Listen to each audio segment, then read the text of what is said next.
Fickle 93.3 FM. Fickle 93.3 FM. Welcome to the Rochester Raging Rhinos pregame show.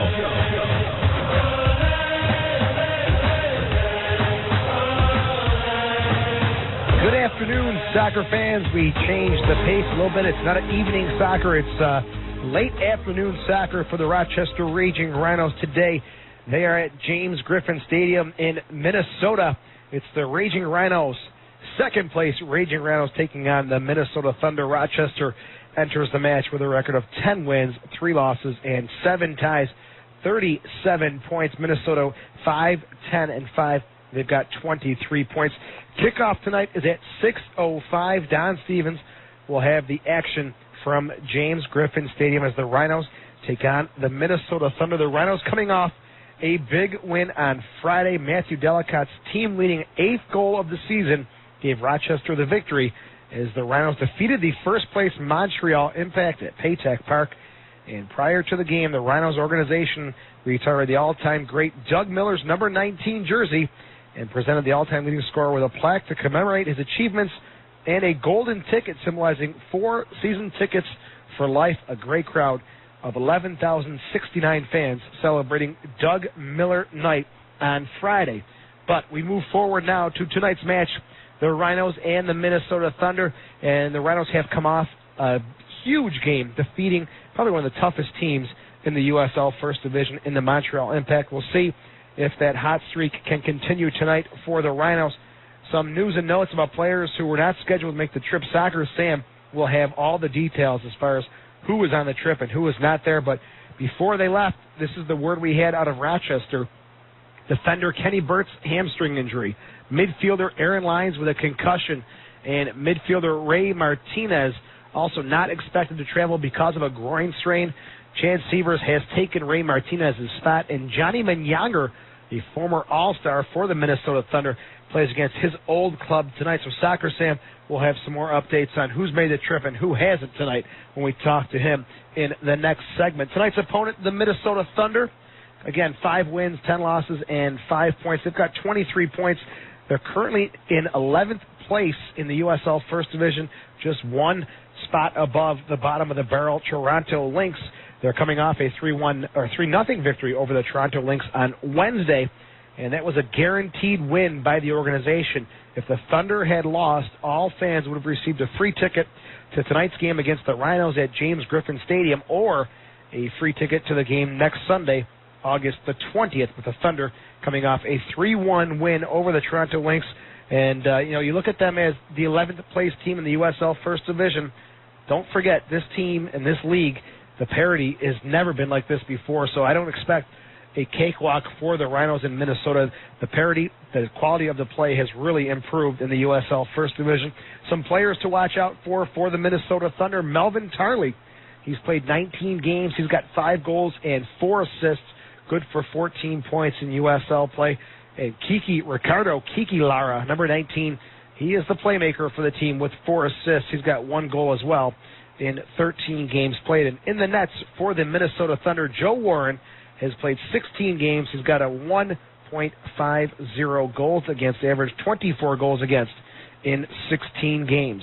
That's a look at the matchup tonight. The Raging Rhinos in second place, the Minnesota Thunder in 11th place, kicking off at 6:05 from James Griffin Stadium. Don Stevens will have the play-by-play action right here on the Rhinos Broadcast Network. When we come back, Soccer Sam is in slightly wet Minnesota at James Griffin Stadium. He'll check in with us here on the Rhinos pregame show, sponsored by Perry's Ice Cream on the Rhinos Broadcast Network.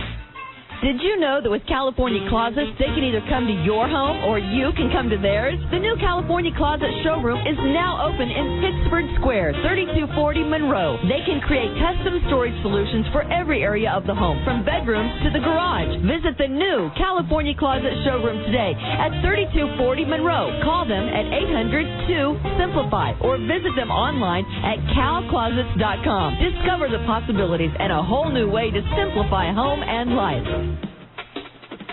Are you looking for a health club that offers everything? The Harrow East Athletic Club, Rochester's hidden jewel, offers several floors of fitness and unlimited use of their 25-yard pool, spa, sauna, indoor track, squash and racquetball courts, Pilates, yoga, strength training and cycling, certified personal trainers, nutritionists, and athletic trainers, along with plenty of free parking. Come visit the Harrow East Athletic Club and meet their knowledgeable staff that can help you obtain your fitness goals. The Harrow East Athletic Club is located at 400 Andrew Street. For more information, call 546-1000. That's 546-1000. Why are people so happy lately? Because I'm saving money every minute, every day on the services I already use. Yeah, like digital cable, Roadrunner, and digital phone together. I'm saving hundreds of dollars every year. Finally, a company that gets it. Yep. Join the thousands that have switched to Time Warner cables all in one. Call 800-756-7956 today. That's 800-756-7956. All in one. Only from Time Warner Cable. Savings based on retail pricing. Some restrictions apply. The most anticipated automotive event in Rochester is here.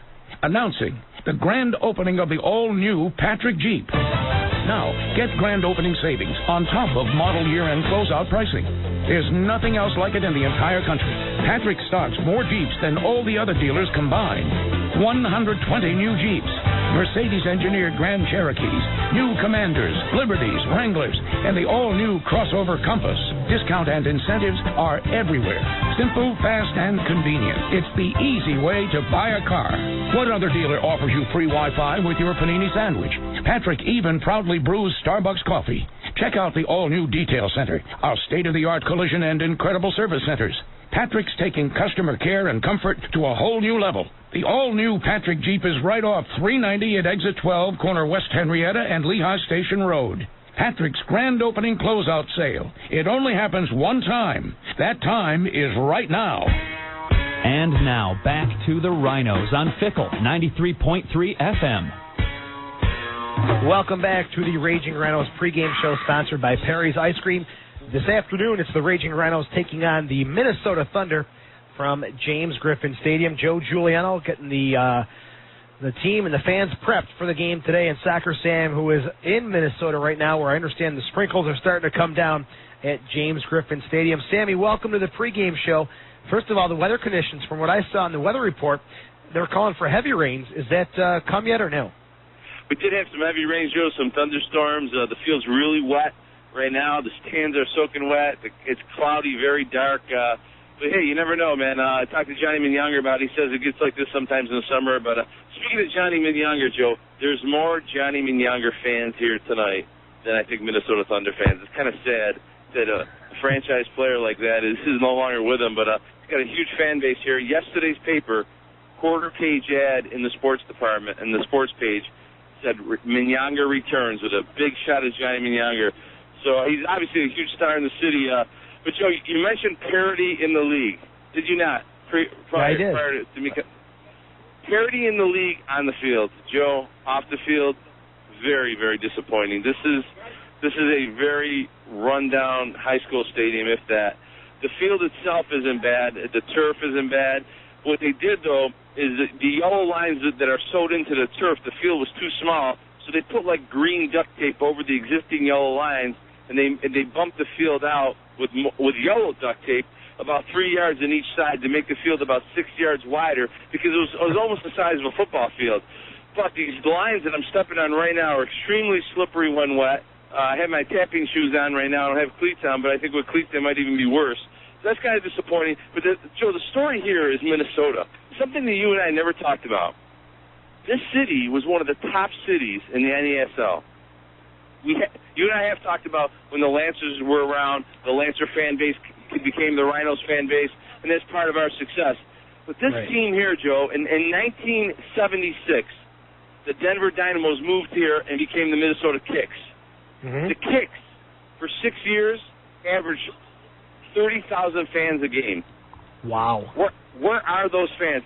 They folded after 6 years, and then they came back in 84 as the four out of their strikers moved here, and they became the Minnesota Strikers, and then they decided to go indoor. But after a 6-year absence, then they became the USISL Minnesota Thunder. But you have 30,000 fans at games. Lori Calloway played here with the Earthquakes. She was telling me about it the other day, and I'm thinking, wait a minute here. I did a little homework. This was one of the top cities in American soccer, Minnesota, for a fan base. Where are those fans now? Right now, the game's about to start. There's 100 people here right now. It's sad, Joe. That is very disheartening to hear that. And, it's good you can provide the behind-the-scenes stuff for the fans who are not able to make the trip to Minnesota. Let's talk about some players, Sammy, for the Rhinos. Kenny Burtz, Aaron Lyons, Ray Martinez. Have they made the trip for the Rhinos? No, they have not. They're still injured. Johnny Younger obviously is here tonight. He looks like, today in the practice, looks like he might get if not start, but he'll get a lot of playing time here. But I think that might be maybe the only change we'll see when Don gives us the rundown on that. But those guys aren't here. The team, Joe, this is how I remember them on the first road trip. This is a family. They're together, laughing, having a great time for breakfast, lunch, and dinner yesterday. Same thing today. And I got a feeling they're going to destroy this team based on what I saw today. I'm thinking Greg Howes and Johnny Younger are going to light it up tonight. Something about the way they're feeling. Howes, his fan base is in Milwaukee. A lot of them made it up here. I see Milwaukee Wave T-shirts walking around. I saw Stoyan Mladenoff T-shirt. One of the fans came up to me and asked me whatever happened to Stoyan Mladenoff.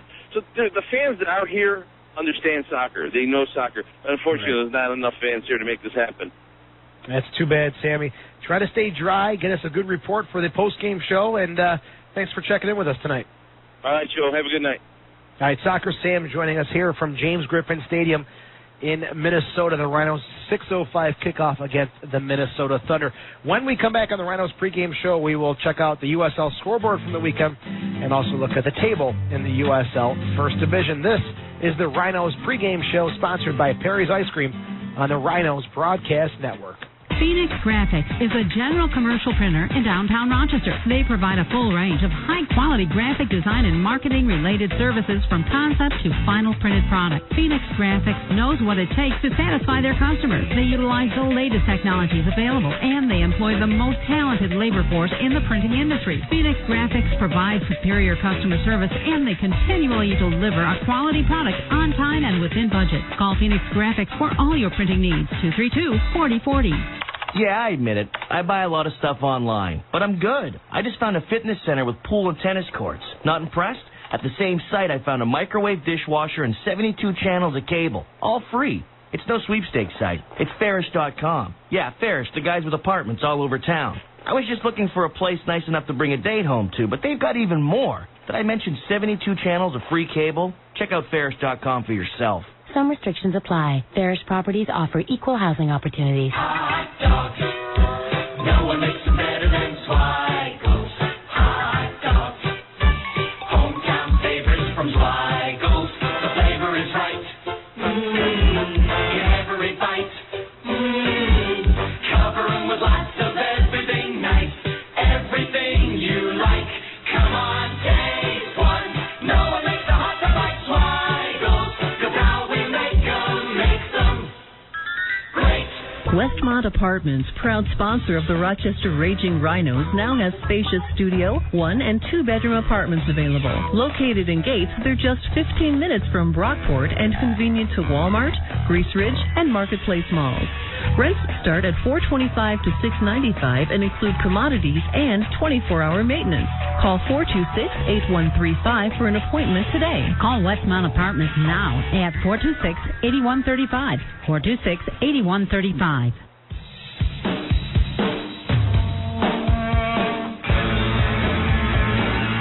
The Rochester Raging Rhinos are on Fickle 93.3 FM. Welcome back to the Rhinos pregame show sponsored by Perry's Ice Cream. I am Joe Giuliano. Tonight the Rhinos in second place taking on the 11th place Minnesota Thunder from James Griffin Stadium. Soccer Sam confirming Kenny Burtz, Aaron Lyons, and Ray Martinez not making the trip. Chad Sievers taking the spot of Ray Martinez. So we'll see who becomes the strike force partner with Matthew Delicate. It could be Menyanger returning to Minnesota, where he has made some great memories in the USL and the A-League. Looking at the weekend schedule from the USL First Division on Friday, of course, the Rhinos 1-0 over Montreal. Seattle 5-1 over Virginia Beach. Cam Weaver and Mikel Galindo combining for 4 goals and 4 assists. Cam Weaver had a hat trick in the first half. Yesterday, one game in the USL First Division, Puerto Rico and Atlanta 1-1. Puerto Rico tying the game in the 82nd minute. Another game today. It started at 4 p.m. in the USL First Division. Last update we had was in the 42nd minute. Miami 1-0 over Charleston.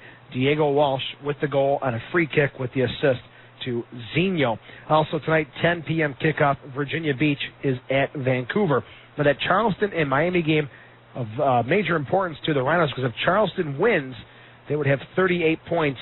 Pending the outcome of the Rhinos game tonight, they'd have 37 points. So let's hope for Miami to win, who's got 23 points. That would jump Miami FC up to 26. But, of course, in first place in the USL First Division, Montreal with 43 points. Rochester in second with 37 points. But 2 games in hand. Those 2 games equal 6 points. Can the Rhinos catch Montreal? We'll see what happens. And Charleston and Vancouver are both tied with 35 points. Again, Vancouver playing tonight against Virginia Beach. So could be some shifting here at the top of the USL First Division table. When we come back, we'll check out scores in Major League Soccer. Also, Real Salt Lake, the ploy to come to Rochester works. They're staying in Sandy, Utah. We'll talk about what happened there this weekend. You're listening to the Rhinos pregame show, sponsored by Perry's Ice Cream on the Rhinos Broadcast Network. What's that sound? That's the sound of customers laughing at your employees' outdated uniforms. If you don't think that sound is important, think about this. Your uniforms may have looked good in the 80s, but then again, so did parachute pants. Sounds like you need Cintas. Call 1-800-CINTOS-1 for everything you need to make a lasting impression on your customers, like first aid supplies, floor mats, restroom supplies, and restocking. And, of course, uniform design and sales. Call 1-800-CINTAS-1 today. Bratwurst, sauerkraut, beer, wine, and more. Where, you ask? Why, the Rochester German Fest, of course. The fest kicks off Friday with an official keg tapping ceremony and runs through Sunday. Not only will there be great food and beverages, there will also be a variety of live German music. New this year, children ages 5 to 10 can enter the Hummel Lookalike Contest on Sunday at 3 o'clock. Make sure your family doesn't miss out on this year's German Fest, Friday through Sunday. Call 426-7835, 426-7835, and visit the website at rochestergerman.com for details. Cheering on your Rhinos is even more fun with a group of friends, teammates, family, or coworkers. Group rates are available for parties of 10 or more. Groups will sit together, and your group name will be displayed on the video board. We also have special catering packages available for groups. If you're interested in booking a group outing, call 454-KICK. For more information, log on to rhinosoccer.com. They've got new stomping grounds, and they're ready to kick it. The Rochester Rhinos stampede their way through another action-packed season from their new home at Paytech Park. And the only way to follow this herd is in the Democrat and Chronicle sports section. From the first whistle to the final kick, we'll be there to cover it all. So pick up a copy before and after every game, or subscribe today. Call 232-5550, or go online at democratandchronicle.com. It's the only way to follow the herd. And now, back to the Rhinos on Fickle 93.3 FM. This is the Rhinos pregame show, sponsored by Perry's Ice Cream. I am Joe Giuliano. Tonight, it's the Rhinos taking on the Minnesota Thunder. Don Stevens will have the call in about 10 minutes from James Griffin Stadium. Before we go out to Minnesota, looking at the action from Saturday's Major League Soccer games, 4 games. Yesterday, Houston 1-0 over FC Dallas. Kansas City getting the big win for Brian Bliss, 4-0 over the Columbus Crew. Chivas, a late PK 2-1 winners over the Chicago Fire. And the Colorado Rapids 1-0 winners at the LA Galaxy. And Real Salt Lake, there was talk about them possibly coming to Rochester or St. Louis. Well, the ploy, the gimmicks, the tricks worked. Real Salt Lake's owner Dave Checkitz, he broke ground for a new soccer-specific stadium in Sandy, Utah on Saturday. RSL took advantage of Real Madrid's visit, not only to use their visibility at the groundbreaking ceremony, but they're announcing a partnership with the Spanish Giants. They're going to build a youth soccer academy in Salt Lake City. And now, next year, 7 out of 13 MLS teams will be playing in their own stadium. So Salt Lake not coming to Rochester. Anybody with half a brain, I think, could realize that was never going to happen. And Ruud Van Nistelrooy had a goal and an assist as Real Madrid beat Real Salt Lake 2-0. In the final match of their U.S. tour. Van Nistelrooy opened the scoring just before the half with a penalty kick when Willis Forco fouled Italian Antonio Cassano, and then Robinho doubled Real Madrid's lead, taking Van Nistelrooy's pass in stride beating the Real Salt Lake goalkeeper. And Barcelona, what a show they put on yesterday in the friendly against the New York Red Bulls. Ronaldinho highlighting the performance with 2 goals as the Spanish champions rolled to a 4-1 win in front of 79,002 fans at Giants Stadium. And Peter Crouch headed in the late game winner to give Liverpool a 2-1 win over Chelsea in the Community Shield today, the traditional curtain raiser for the English Premier League season. The season kicks off on Saturday. Liverpool opens with Sheffield, or check that, at Sheffield United, and Chelsea hosts Manchester City next Sunday. And Portsmouth has signed Manchester City goalkeeper David James. James, 36 years old, has been offered a 3-year contract. He made his national team debut with England in 1997. Now, Portsmouth going after quite a few big players. David James is their second major signing of the offseason. They also signed former Arsenal captain Sol Campbell to a 2-year contract. So Portsmouth trying to climb up from the bottom of the English Premier Division. When we come back, we'll throw it over to Don Stevens. He is at James Griffin Stadium today. It's the Rochester Raging Rhinos taking on the Minnesota Thunder. Don Stevens, all the action coming up right here on the Rhinos Broadcast Network. Do you experience recurrent neck, back, or headache pain? Have you been limited in your activities by sciatic pain, disc herniation, tendinitis, or muscular discomfort? Call Dr. Donald Dudley at Health Source Chiropractic for consultation and treatment. Dr. Donald Dudley is the team chiropractor for the Rochester Rhinos. For more information and appointments, please call 225-6430 and visit the website at healthsourcechiropractic.com. That's 225-6430. Hi, I'm Tom Rosati. If you're looking at Buicks, you have to take the short drive to Mallier. We're just 10 minutes from Monroe Avenue in Pittsburgh. Mallier has a huge selection of Buicks. We've received the Buick Select Dealer Award for our complete dedication to customer satisfaction. We offer same-day service, lifetime oil changes, lifetime car washes, evening service hours, loaner cars, and more. You have a better choice for Buick. Take the short drive to Mallier Chevrolet Buick or check us out at Mallier.com. We always say yes. Form every play, one snap at a time. All in one motion. Forward and go. Men, we got something to prove.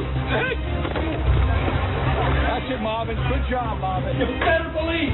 Syracuse football season tickets are on sale now, starting at just $144. Show your orange pride and get your tickets now online at suathletics.com or call 1-888-DOME-TICKS. World Gym Rochester. It's more than just an experience, it's a feeling. Sure, you want to look good, but more importantly, you want to feel good. You've tried everything, right? Have you tried World Gym Rochester? The staff at the family-owned and operated World Gym Rochester realizes what it takes to get results, and they are making big changes to help you make big changes. Stop into World Gym Rochester at 1717 East Ave or call 271-0440 for more info. That's 271-0440. Make a game night this season into a game weekend with the Clarion Riverside Hotel, right in the heart of downtown Rochester near Paytech Park, Frontier Field, Blue Cross Arena, restaurant, shopping, and more. And now the Clarion Riverside Hotel is offering sports fans a special $69 spectator rate. Call the sales office at 585-546-6400 for details. The Clarion Riverside Hotel, 120 Main Street, downtown, right on the banks of the Genesee River, and just a free kick away from Paytech Park. Hi, folks. This is John Gabrielli. Since 1996, Marina Dodge has been a proud sponsor of the Rochester Rhinos. And I'm excited to announce that Marina Mitsubishi will be joining our winning team for the Rhinos' inaugural season at Paytech Park. Marina Mitsubishi is located right next to Marina Dodge. With our wide selection and amazing prices, be sure to make that great save. So come down to our locations in Webster or give us a call at 671-3000. Score a hat trick with Marina Dodge, Marina Mitsubishi, and the Rochester Rhinos. Remember, at Marina Dodge and Marina Mitsubishi, we're open 7 days a week and we save you money. Fickle 93.3 FM, WFKL, Fairport. We've been on the air just about a year now, and this whole random radio thing's catching on. Oh my God, I just found the Fickle radio station, and I love how you play different songs, you know, like from different types of music. It's amazing. What do you think? Fickle is the best. You play the electric slide, you play all the older music that I've grown up with. Let us know what you think. Call the Fickle voicemail at 423-2933. Fickle gives you a tickle.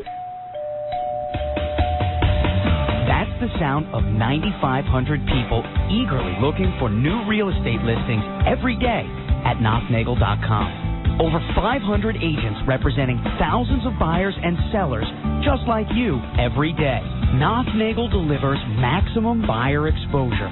With 21 offices to serve you, they put your home in front of more potential buyers than any other realtor. And having more people see your home means you sell it faster. And don't forget NothNagel.com. 9,500 people visit every day to see thousands of homes, no matter who the realtor is. Shop for your next home from the convenience of your own computer with NothNagel.com. Take guided tours, contact an agent, get information, even book appointments. And now you can talk live to a NothNagel.com online receptionist. All this at one website, NothNagel.com. What's that sound? That's your employee looking for an aspirin in the office junk drawer. You may not find that sound alarming, but if you can't deal with your employee's headaches, her productivity starts to sound like this. Now you have the headache. Sounds like you need Cintas. Call 1-800-CINTAS-1 for everything you need to help keep your employees productive, like uniforms, restroom supplies and restocking, floor mats, and of course first aid supplies, including regular restocking. Call 1-800-CINTAS-1 today. With Nextel coast-to-coast walkie-talkie, you can connect with teammates instantly. Football fans say it turns Hail Marys into handoffs. Marathon runners brag it covers 26.2 miles in under a second. Golfers say goodbye handicap. And with built-in GPS, get turn-by-turn directions to the end zone, finish line, or cup. Get Nextel for your team today. Call 888-98-NEXTEL or visit your local Nextel retail store for more information. Nextel. Nextel, proud sponsors of your hometown team, the Rochester Raging Rhinos. I'm Tom Rosati from Mallier Chevrolet Buick. You know, the guy who always says yes, now with a lot more to say yes to. Mallier is Rochester's newest GM certified used car dealer with more than 200 General Motors certified used vehicles in stock. And with bumper-to-bumper warranty on these vehicles, you'll have the same peace of mind you have with a new car or truck. So take the short drive to Mallier in Honeoye Falls or check us out at Mallier.com. Mallier Chevrolet Buick, we always say yes.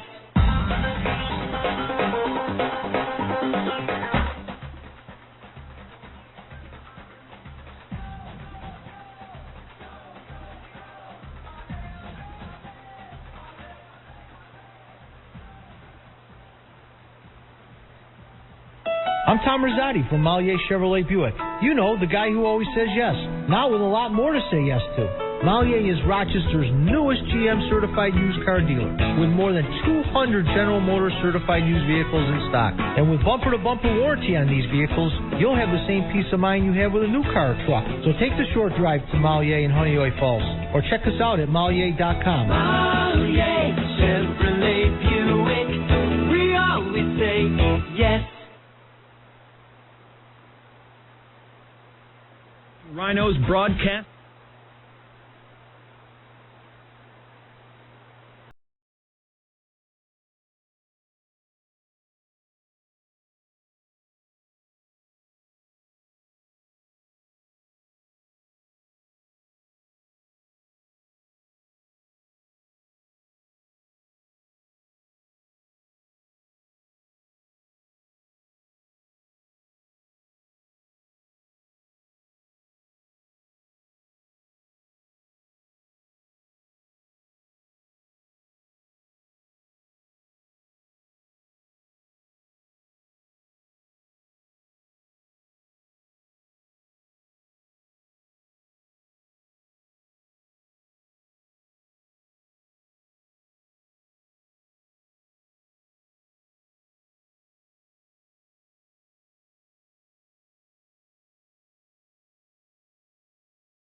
The Rhinos on Fickle 93.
It's time for Rochester Raging Rhino Soccer on the new Fickle 93.3 FM Random Radio. Tonight's game is brought to you by Best Volvo, Clarion Riverside Hotel, Harrow East Athletic Club, Nextel, Farish Court, Auto Depot Auction Direct, Connolly Printing, Westmont Apartments, World Gym, Joma, Zweigel's, Personal Health Approach, Marina Dodge, The Distillery, Malye, Power Trip, and Food Link.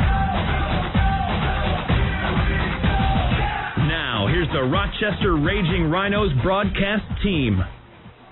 Well, good evening as we welcome you to Minneapolis, Minnesota. James Griffin Stadium, as this for the Rhinos is game 21 of the year. And for the home team, that being the Minnesota Thunder, it is the 21st game also of the season. It's the first of two meetings this year as we have taken the kickoff and just gotten started now here at James Griffin Stadium. The Rhinos wearing the dark gray uniforms with yellow trim, very striking uniform, and the home team, the Thunder, wearing the all-blue uniform, dark blue, as we're underway. The Rhinos shooting, and that's to my left, and in goal down to my right is Scott Dallow. Along the near wing, Nate Kraft.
back to the Rhinos on Fickle 93.3 FM.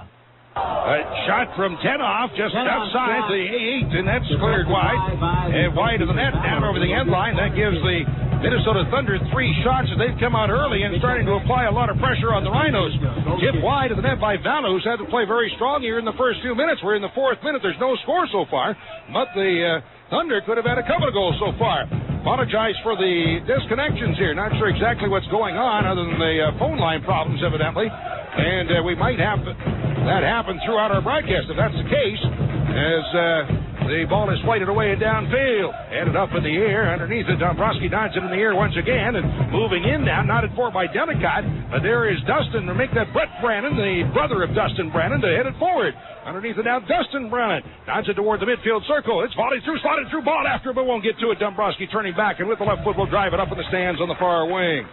So again, just warning you in advance that we may have more cutoffs on this phone line here from Minnesota. It's not exactly the greatest setup here, and it's more like a high school stadium, and it seems like maybe the phone connection also is kind of that caliber. As the ball played out to the 18 and Tenoff, then we'll pound it in the air back of the stands on the far side of the field. Another throw in for the Rhinos from the Minnesota 35 on the far side. Just getting underway. So far in the game, the Thunder with 3 shots. The Rhinos have not had one. It's played back near midfield. Bird's taken by Kraft up the left wing side. A hit for Steele. Pulling it down to the 35. Takes a look, and now a long cross down to the far end of the 18. Ball hits it back toward the middle, but in underneath it. It's played away by Juarez and carried off by the Thunder. On the near side, Tenoff drops it back. Continuing on at the right side, Estevez. Roller to midfield. Tipped across midfield by Gibson. And spotted through on the near side where Tarney takes it. On him is Bonsu. Tardy now double teamed by Kraft, but switches back to his left foot. Works toward the middle along the 35. Now plays it down in front. Off a chest, popped up in the air by Schmidt. Out to grab it on the hop is Vallo. Comes down with it at his 6. Vallo takes the ball away. Nice build up there by the Thunder. And the ball brought away on the near side. Steele will drop it back. Kraft taking it on the near side with the left foot. Long service downfield, trying to get it in behind for Delicott. That rolls to the end line where it's chased down and played back by Brett Brannon to the keeper, Joe Warren. Warren in goal for the Thunder. With the left foot, sends it out toward midfield on the far wing. That's dotted for by Embersley. Pops it up in the air over the whistle to stop play, and a foul is called on the Rhinos. Free kick for Minnesota, their own side of midfield. Again, early stages of this game, just getting started. We're now in the 6th minute of no score. On the restart, the Thunder across the way from their own 40 on the left wing side. Long drive downfield. Line it over everybody, rolling to the end line. And underneath it is Tenoff. Hanging for the cross out in front with the whistle to stop play, and a foul was called on Minnesota. On the restart, here come the Rhinos. Up the right wing, the former Thunder, and that being Johnny Menyonger, received a very nice round of applause when he was introduced here. Played 6 years here. That bouncing away out of bounds on the far side. It'll be a throw.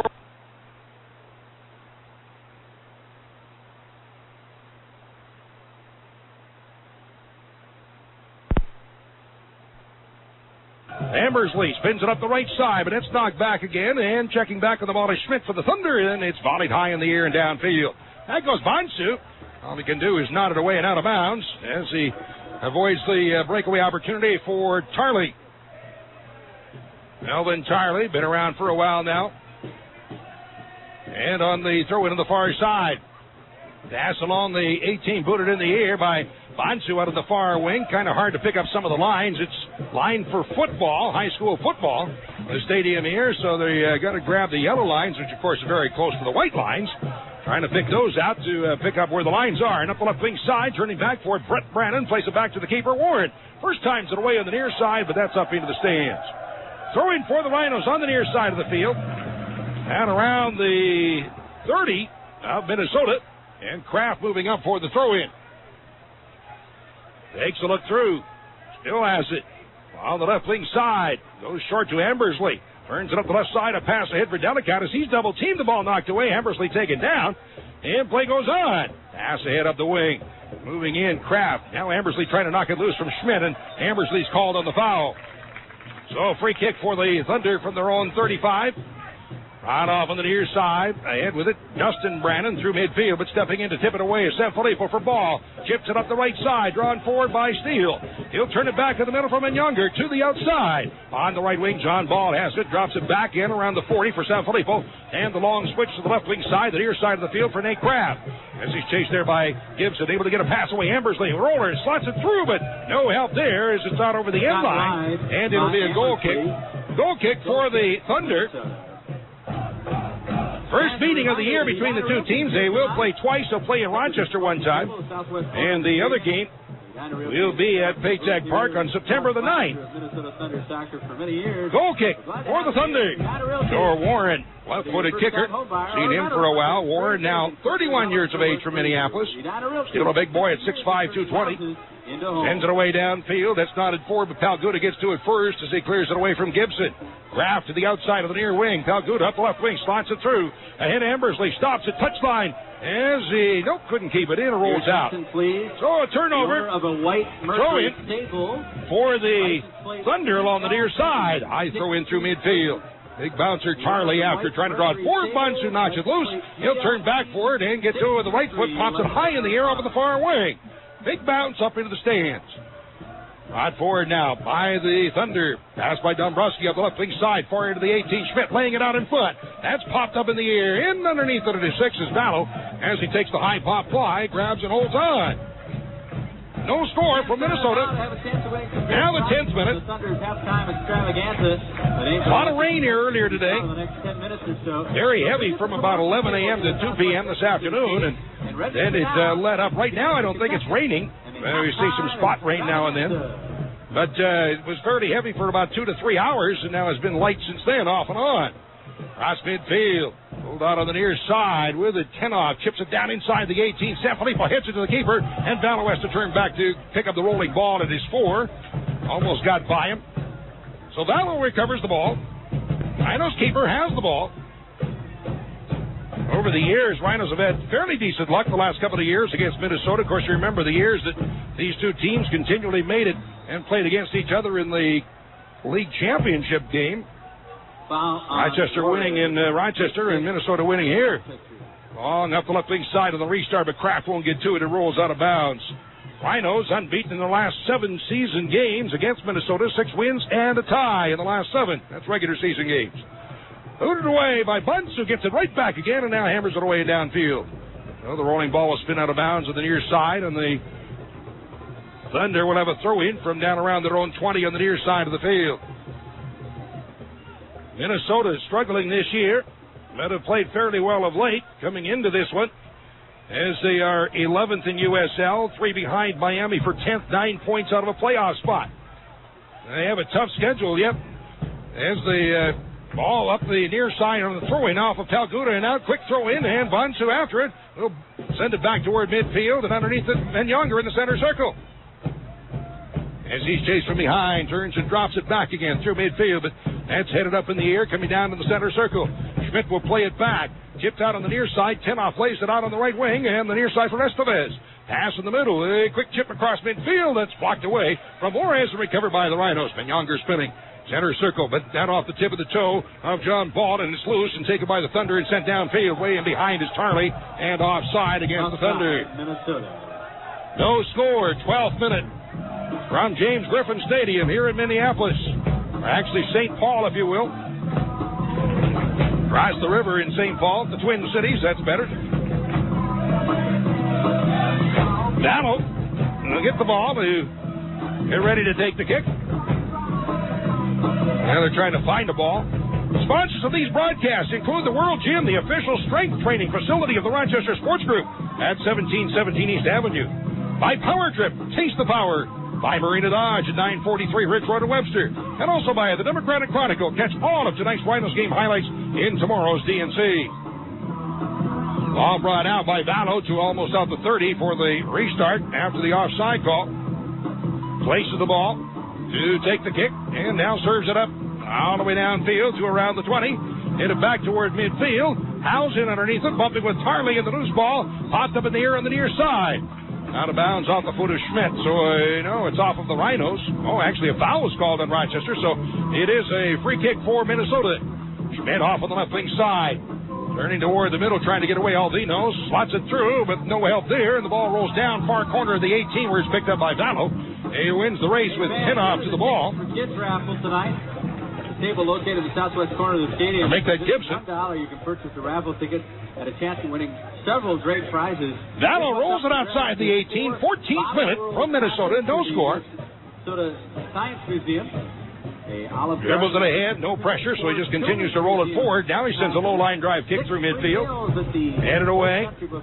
Big defensive line there for the Minnesota Thunder. A lot of size in back. Anchored by the former MLS player, Dustin Brannon, and his brother, younger brother, is not too small either. Played back to the keeper. Vallow has the first time it away. Didn't get much on it, but Mansu nods it ahead for Howes. Up they go again. Popped up in the air. On the Rochester 35. Howes gets a foot in underneath it to tip it away. Younger for Embersley. But coming back to take it away is Juarez. Popped off, chased back, and played back to the defensive row by Alvino. Dustin Brand with a pass up the left side. It's laid out by Gibson. Trying to slot it through for Alvino, but picked off by Palguda, and the Rhinos take it back. Kraft along the near wing, up the left wing side for Steele. As he's chased there, turning, trying to get away from Estevez. He'll drop it back to the midfield line, and now Menyunger switching to the right wing side for Ball. Nods it forward up the wing and trying to overlap with Sanfilippo. Chasing it there along with Alvino, but it's out of bounds. So it'll be a throw-in on the far side of the field for the Thunder. Long throw in ahead, out the left wing side to midfield. Into Rochester territory, but turning back, Kraft will roll it all the way back to the keeper, and they're playing away, but blocked by Schmidt up in the air off the kick from Vallow. It rolls to the end line, but way wide of the net, comes down to the near corner. Kraft with the left foot now drives it along the near side. Loaded in the air by Juarez, coming down to the corner, and nodded away and out of bounds, out off of the Rhinos. Throw in by 10 off on the right wing side. To see some umbrellas coming out now, so maybe a little bit of rain. Can't see it, so it must be very light. Throw in for the Thunder, 15th minute, no score. Throw in near the end line for Charlie. Right on him is Howes. They battle on the end line, and the ball comes out on the near side. That skips by 10 off and out over the line. So a throw in for the Rhinos from their own 20 on the near side. Kraft for the throw in. Waits for the players to move away, looking for some help. Points to Palguda to move back. All right, Kraft looking downfield. Now goes short to Delicott. He'll flick it ahead, but over Steele couldn't get to it. And the ball recovered by the Thunder. On the near side, Tenoff with a pass ahead. Give and go. It's up the right wing side. Schmidt back to Tenoff. A roller down along the 6. Knocked down, and Palguda with a left foot jams it away on the near side. Light it over top of Delicott. Tried to keep it in, but couldn't. Finally put it off of the Minnesota player, Estevez, and out. Throw in for the Rhinos from their own 35 on the near side, and Kraft will move up for the throw in. No score, 16th minute from James Griffin Stadium. You remember when Manny Lagos played for the Thunder? Played ahead now. Here comes Menyunger to the right side. Dan Filippo approaching midfield. Rolls it off in the center circle for Greg Howes. Up the right wing for Menyunger. Turns it to the outside ball. Long chip downfield, but that's in behind. And out to pick it up. Far corner of the box is Warren, the keeper for Minnesota. At the promotions table, the southwest corner of the stadium. Just Thunder with the ball. Purchase your tickets. Well, it's not exactly hot, but I'll tell you what, it's very muggy, very humid here. Thunder battle, Wisconsin Green Bay. Kicked away downfield, nodded to the Rochester 25, but booted away by Palguda out to the midfield line. Take it again by the Thunder to pass ahead. And it's tipped to the outside. Charlie lost it, but gets it right back again. Now he feeds it ahead for Schmidt. Drops it back for Charlie. 25 yards out, sneaks it through, but no help there. Is unable to get to it. As 10 off, it rolls in too far ahead, and Vallow picks it up. Throws it off on the near side for Steele. Drops it back for Kraft. Rhino defender with the ball. Kraft looking for someone to help out. A lot of standing around right now going on. The Rhinos need to get their road legs going here as it's turned up the near wing, and Embersley puts it away off of Juarez and out. Throwing on the near side for the Rhinos, approaching the midfield line. Kraft to take the throw in. Off to Palguda to the outside for Kraft. Off the left wing, drawing it forward, and a feed into the middle. Howes touching it ahead. Off the left wing side, Embersley on the attack for the Rhinos. Slots the ball through Delicott after it being blocked there by Dustin Brennan, and out to pick it up at the near end of the 18 is the keeper, Warren.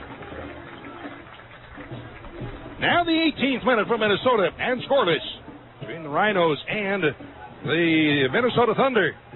Head up the wing on the left wing side. That one got away from Dombrowski, and now recovered by the Rhinos. Ahead with it Run forward by Ball. Plays it back in the middle. Howes tipping it forward to Ambersley. Turns with the right foot. Cracks the ball in, but blocked, punched wide. Out over the end line off of Warren. Save made by Joe So Warren makes a save, and that creates the first corner opportunity of the game for the Rhinos. Yearbooks are now available for all Thunder and Lightning. Moving over for the corner kick will be Ambersley. And we haven't seen him take very many corners, but he's taken one here tonight. This off the left wing side, a right-footed kicker, so an in-swinging kick coming from Ambersley. Taking his time, checking the socks to make sure they're the right height. Places the ball, and with the right foot, serves it up. Into the box for the back post, and Warren up to pick it off the forehead of Minyonger. Warren pretty tall, and Minyonger not. So made easy work of grabbing that one. Pass ahead. Tinoff from his own 30 rolls it to the outside on the near wing for Estevez. He's tied up there by Ambersley. Spins around with the ball. Returns it to Tinoff, and he spins around, drops it back to Brett Brannon, who jams it away downfield into Rhino territory. Sanfilippo nods it ahead, then chasing after it. Charlie on him has taken down Sanfilippo. The ball rolling to the near touchline on the near side. He's 15 yards out, cross in front, headed toward the end line. Big hop with the ball, and it's off of Schmidt and out over the end line. Well, the Rhinos now will have a goal kick coming up once again. We're in the 20th minute here at James Griffin Stadium at no score. Sponsors of these broadcasts include Nextel, helping groups get things done. Call 800-NEXTEL-9. Brought to you by Best Volvo, Rochester's exclusive Volvo dealer at 1500 University Avenue. And also by the Messenger Post. Stay posted. Call 442-POST for subscription information. Battle goes to take the kick, then backs up on the ball. All the players out near midfield. Battle flights it ahead into the center circle, and Delicott flicks it forward. That's knotted back again into the center circle. Gibson settles the ball and plays it off to the left wing side. Alvino, step over. We'll clear it up the left wing side after Gibson, and their Bunsu just bangs it into the stands. So a throw into the far side for the Thunder from the Rochester 45 on the far side of the field. Off the left wing, flick toward the middle. That's spiked away by Sanfilippo. And then it's headed forward. Popped up in the air by Minyonger for Ambersley. As he's being bumped from behind, ball pulled away. Knocked across midfield, and the ball is played back in the center circle, taken by Minyonger. Turns to his right, trying to get away from Alvino. Blocked away, and the ball bounces off to the far side. Dombrowski, Chad Dombrowski, the brother of the Rhinos, Theo Dombrowski, plays it ahead, back to the keeper, and Warren then will fight it downfield. After it goes Bonsu. Challenge, but easily plays it aside, and Palguda rolls it forward, but stepping in to intercept is Juarez. In turn, the ball popped up in the air, and Howes takes it. His pass deflected away. Embersley knocks it out of the near wing, and coming away is Kraft. Feeds it through to Steele. Turns through the middle, up the right side after it goes Delicott. Being chased now from behind by Dustin Brannon. Caught in attempt by Delicott, blocked away by Brannon on the far side, and it rolls out of bounds. Nice tackle on the ball by Brannon. So John Ball to take the throw in off the right wing side from 30 yards out. Goes all the way into the middle for Greg Howes. Drawing it forward. Howes turning to his right. Looks to the outside. That's between Ball and Sanfilippo out of bounds. Howes home, actually not far from here in Milwaukee, a few hours away. Might have some friends here. They came down from Milwaukee. Pass up the near wing at the midfield line. Tinoff takes it. As he's blocked there, still has the ball, now rolls it through. Sneaking through it in behind. Bonsu after it as he battles Charlie for the ball. They bump, and Charlie comes away in the near end. Of the 18, moving out front. Double team, Kraft sliding in, tackles the ball away. And nice job there by the Rhinos. Feed ahead, carried off by Ball. Out into the center circle for Delicott. To the outside on the near wing, taken by Steele. Off the left wing, long on the left wing side from Minyonger, and he's in behind and offside against the Rhinos. Offside, Rochester. First offside of the match against Rochester, 22nd minute here at James Griffin Stadium. And it's still scoreless between the Rhinos and the Thunder. Minnesota played here Thursday, defeating Toronto 3-0. Out shooting the Lynx in that game 19-6. Off the left wing side into Rhino territory. Off at the far end of the 18. Switch back to the left foot, trying to get a shot away. The rolling ball is scooped up and is 6 by Vallo. Ahead comes Minyonger for the Rhinos. Works his way to the center circle. Slows it up, waiting for help to catch up. Feeds it forward to Steele. One tip right back to Menyunger, but blocked away, and now taken by Howes. Rhinos still have it. On the near side, Kraft at the midfield line. Plays it to the middle for Greg Howes. Drops it back. And Palguda to the outside for Kraft. Return pass to Palguda along his own 30. Draws it off to the center circle for Howes. He'll switch to the right side for Sanfilippo. Again along his 30, drawing it forward. On the right wing across the midfield line for Ball. Checking back. Ball has it, being chased, trying to get away from Gibson. Rolls it off in the middle and out on the near side. That wasn't Gibson, that was Tarley. On the near wing, Kraft across midfield for Embersley. Drops it off, but the ball is pushed in behind Kraft and on the bounds. Throwing on the near side for Minnesota in Rhino territory. Backheel by Tenoff as he's dumped for Gibson make that. These guys all look alike, and the ball up in the air. Backheel, but knocked down. The whistle stops play. Three players who look very similar for this Minnesota team. There's Tenoff, Gibson, and Tarley. Free kick, Minnesota. All right, Thunder fans, let them hear you. Thunder free kick. All right, free kick for the Thunder. 35 yards out off the right wing side as Gibson has to put his shoe back on. 24th minute here in Minnesota, no score. Thunder winning their last game. They've actually won their last two and have won 3 of their last 5. After a slow season, they've been coming on very strong lately. Now Gibson taking a lot of time to get the shoe back on. Now he's up. Tenoff will take the kick as Gibson moves deep into the right wing corner. Tenoff serves it up, lights it down along the 18, headed up in the air and then up over the end line. Grabbed by Vallo on the fly. By Brandon goes wide. In for the head ball was the big defender, Dustin Brannon. Again, the older of the two. The other one is Brett Brannon. And Dustin is 6'3". Brett Brannon is, well, they say it's also 6'3". The other for defensive row include Chad Dombrowski is 6'1", but he looked taller than that. Water, a proud sponsor of Minnesota. And the ball is played forward off of the far wing. Stepping up, brought away, but blocked off of Dombrowski on the far side, and that's chased back, Elvino, but Menyunger has it, the Rhinos with the ball down at the Minnesota 35. Menyunger looking toward the middle, sneaks a pass ahead for Embersley, spins back with the ball, gives it to Howes. To the outside on the far wing, Sanfilippo. Out the right side for Ball, down to the 18, long cross, goes for the net, and up in the air to pull it down at his 6 is the keeper, Joe Warren. Again, at 6'5", he's a big boy, he's like Greg Sutton. Maybe a little thicker. Sutton is very skinny, but Warren, who's also, well, he's quite trim, but he's maybe got a little bit more to him. And clears it away downfield, not it back in the center circle. Pushed in the outside on the near wing and in underneath it is Estevez. Giving it off to Juarez. Long ball flighted downfield. Big bounce at the 18, and it's headed away from Vallo, but the whistle will stop play. Whistle stops play as the foul is called and the yellow card is issued on the attacker, Schmidt. Collision with Gallo. Caution on Elvino. Free kick, Rochester. And so the foul is called, and that's actually on Elvino. The caution is issued in the 27th minute. All right, free kick for the Rhinos.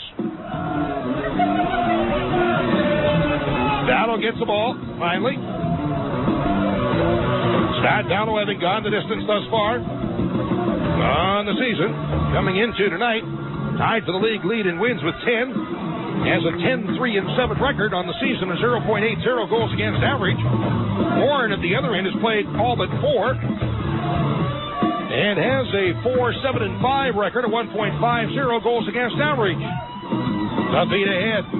Charlie at the midfield line, to the open right wing side, and running onto the ball goes Tenoff, being chased by Kraft. Rolls it down inside, turning to his right, as Warriors sliding in to grab the ball. Here's Gallo. Warriors is right down, got a shot away, and Gallo slides into blockers as he takes the shot right in the stomach. So nice save by Gallo. And once again, an opportunity, an excellent opportunity for the Thunder. 28th minute here in Minnesota. No score between the Rhinos and Thunder. We had plenty of thunder earlier this afternoon. Up in the air, coming down to the center circle. Nodded forward by Howes, dropped back again, and Howes ships it ahead for Ball. Over his foot, skips out on the near wing, and after goes Steele. Gets to it in time to keep it in, but he can't stop as he's on the running track. Couldn't slow down, he would have lost his footing. Loose ball taken away, but stepping up, Palguda chips it forward to Ambersley, 35 yards out. His pass ahead, ball knocked it down, but gets it right back. Tried the back heel forward to Delicott, but he had turned the other way, and the loose ball carried away by the Thunder. On the near side, rolled out to midfield. Bansu, as he turned, stumbled, and now he's hobbling.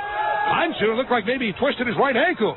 Out of the near end of the 18, taken by Tarley. Rolls it along in front. Shot him over top of the net by Tarley. Tarley shot. Well, Tarley put up over top. Rochester. Goal kick for the Rhinos. Another golden opportunity. Corner kick, Minnesota. Wait a minute. They say it was deflected away. All right, let's hear it for the Boy, it Thunder. sure didn't look like there was anybody under the ball.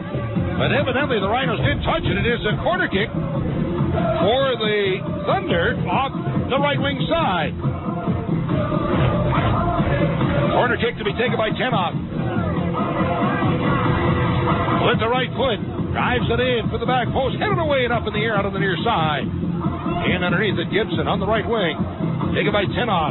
Another cross. Down along the 18. Headed away. And settled to feet. Dustin Brandon with a shot. In. Punched away by Vallow. Coming down the far corner. Another big save for Scott Vallow. Out of the near wing again. Tenoff on the right side. Taken away by Younger, but it gets away. He's able to keep it into the near touchline and comes away with the ball. As to where the middle does, wiped out. Tackle from behind is Delicott coming in, feet underneath him is Juarez, or make that Estevez. A big tackle right there, and the yellow card going to Estevez. Yellow card caution. That's a serious tackle in the 29th minute. Number 4, Alfredo Estevez, free kick, Rochester. Rhinos will have the kick. Delicott is up and all right. And the Thunder hold the best winter soccer camp. So once again, the Thunder with a golden opportunity. High-level training from the best coaches in Minnesota. Shot taken by Dustin Brandon from about 15, 16, and down with another huge save, punching it away. 117 and find out more about. Right now, I have the Thunder leading in shots 6-2. With the left foot, Palguda drives the ball downfield. Delicott flicks it in the air, coming down to the 18. That's not on his side of the far wing. Alvino after a shoulder-to-shoulder bump with Sanfilippo. Alvino turns back and has the ball. He'll roll it off on the far side, but it then spins out of bounds. So far this season, Minnesota has outshot the opposition only 7 times. A 4-2-1 record in those 7 games, which they've led in shots. Throw it along the far touchline, and after it, Delicott double-teamed, and the ball taken away, and the foul is called on Delicott as he took down Estevez. Or no, he took down Dombrowski. Raging Rhinos, number 7, Matthew Delicott. Free kick from Minnesota. Minnesota. Chad Dombrowski is the player that plays here in Minnesota this year. One of his brothers, Ty, played here last year. He's gone to Europe. Of course, then there's Neil, who plays for the Rhinos. Also Scott and Zeke, a couple of other brothers. They all went to Wisconsin, Milwaukee. Ball played downfield, trying to slot it through, but headed away once again. Off on the near side, blocked in the air. Kraft underneath it. Foul is called on the Rhinos. Restart for Minnesota from the Rochester 40 on the near wing. Free kick, Minnesota. Drop back, Estevez to his own side of midfield. Dropping it back. That's blocked away downfield by Delicott. He'll chase it to the corner, but won't get there in time. It spins inside the 18 and grabbed by the keeper, Warren. Nice block by Delicott, but just couldn't catch up to it on the other side. Warren rolling it away outside of his 18. Takes his time, looks away downfield, and now serves it. Coming down around the Rochester 35. Headed in the air, back underneath it. Bansu as he tangled up there with Gibson. And the one hop as the ball cleared away downfield by Palguda. Headed aside of midfield, recovered by Ambersley, sends it through midfield for Ball, but that's headed away by the Thunder. Deflected away the far wing and rolls all the way down to the Rochester 18, where it's scooped up by Vallow, throws it off on the near side. 32nd minute here in Minnesota, no score between the Rhinos and Thunder. Steele turning back of the ball, taken down by Estevez. Estevez. Throw it for the Rhinos on the restart. It is a house pass forward, taken away by Juarez. He'll switch it off at the far wing, but that's in behind Schmidt and rolls out of bounds. Throw in for the Rhinos on the far side to be taken by Sanfilippo. Frankie approaching midfield. The throw in toward the middle for Greg Howes. He'll head it right back to the outside for Sanfilippo with a left football. He's one through midfield. Delicott flicks it in the air, turning back for the ball. Able to head it forward. Ball chasing it, but won't get there as a couple of bounces inside the 18, grabbed by Warren. Minnesota keeper rolls it ahead. Dustin Brandon brings it upfield. Outside to the 30, pass in. Manyanger intercepts, feeds it forward to Ball. Looking to his left for Delicott. Spins around, trying to slot it through, and the pass is behind Steele. Comes out of the near wing and is played away and out of bounds. Oh, it looked like Delicott could have just kept on going there, but he spun it away. Steele on the throw in from Kraft. Gets it right back. There's another ball rolled out on the field. And the whistle stopped play. The ball got away from the ball girl, and we'll have the restart here for the Rhinos. All right, Kraft off the left wing side. Serves it down in front, but headed away by Dustin Brannon. Out over the end line, a corner kick for the Rhinos. Rochester corner. Second of the night for Rochester.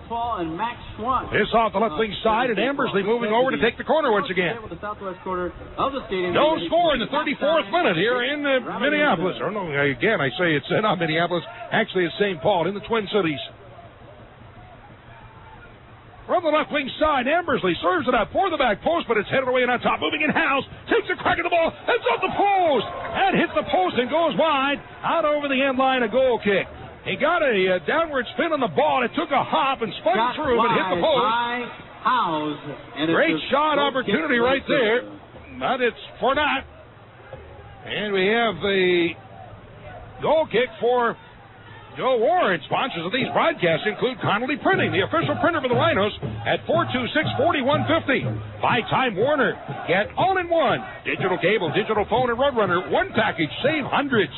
Also brought to you by Health Source Chiropractic. Dr. Donald Dudley, the official chiropractor for the Rochester Sports Group. Go online at healthsourcechiropractic.com. Played away out of bounds on the near side. A substitution coming up for the Rhinos, as Jason Perry will be coming in. For Rochester, number 12, Perry will be checking in. Perry into the match for Rochester. And they got to see who's coming off. Ball played out to midfield. So Perry is in, and Tenwa Bonsu here in the 35th minute. Yeah, Bonsu is coming off. He's limping a little bit. He looks like, as I said earlier, that he twisted an ankle. He ran off the field fine, but I think it's bothering him a little bit. And a little bit of a grimace on his face. Now he's limping as he walks toward the bench. 35th minute for the substitution. Perry is in, and Bonsu is out.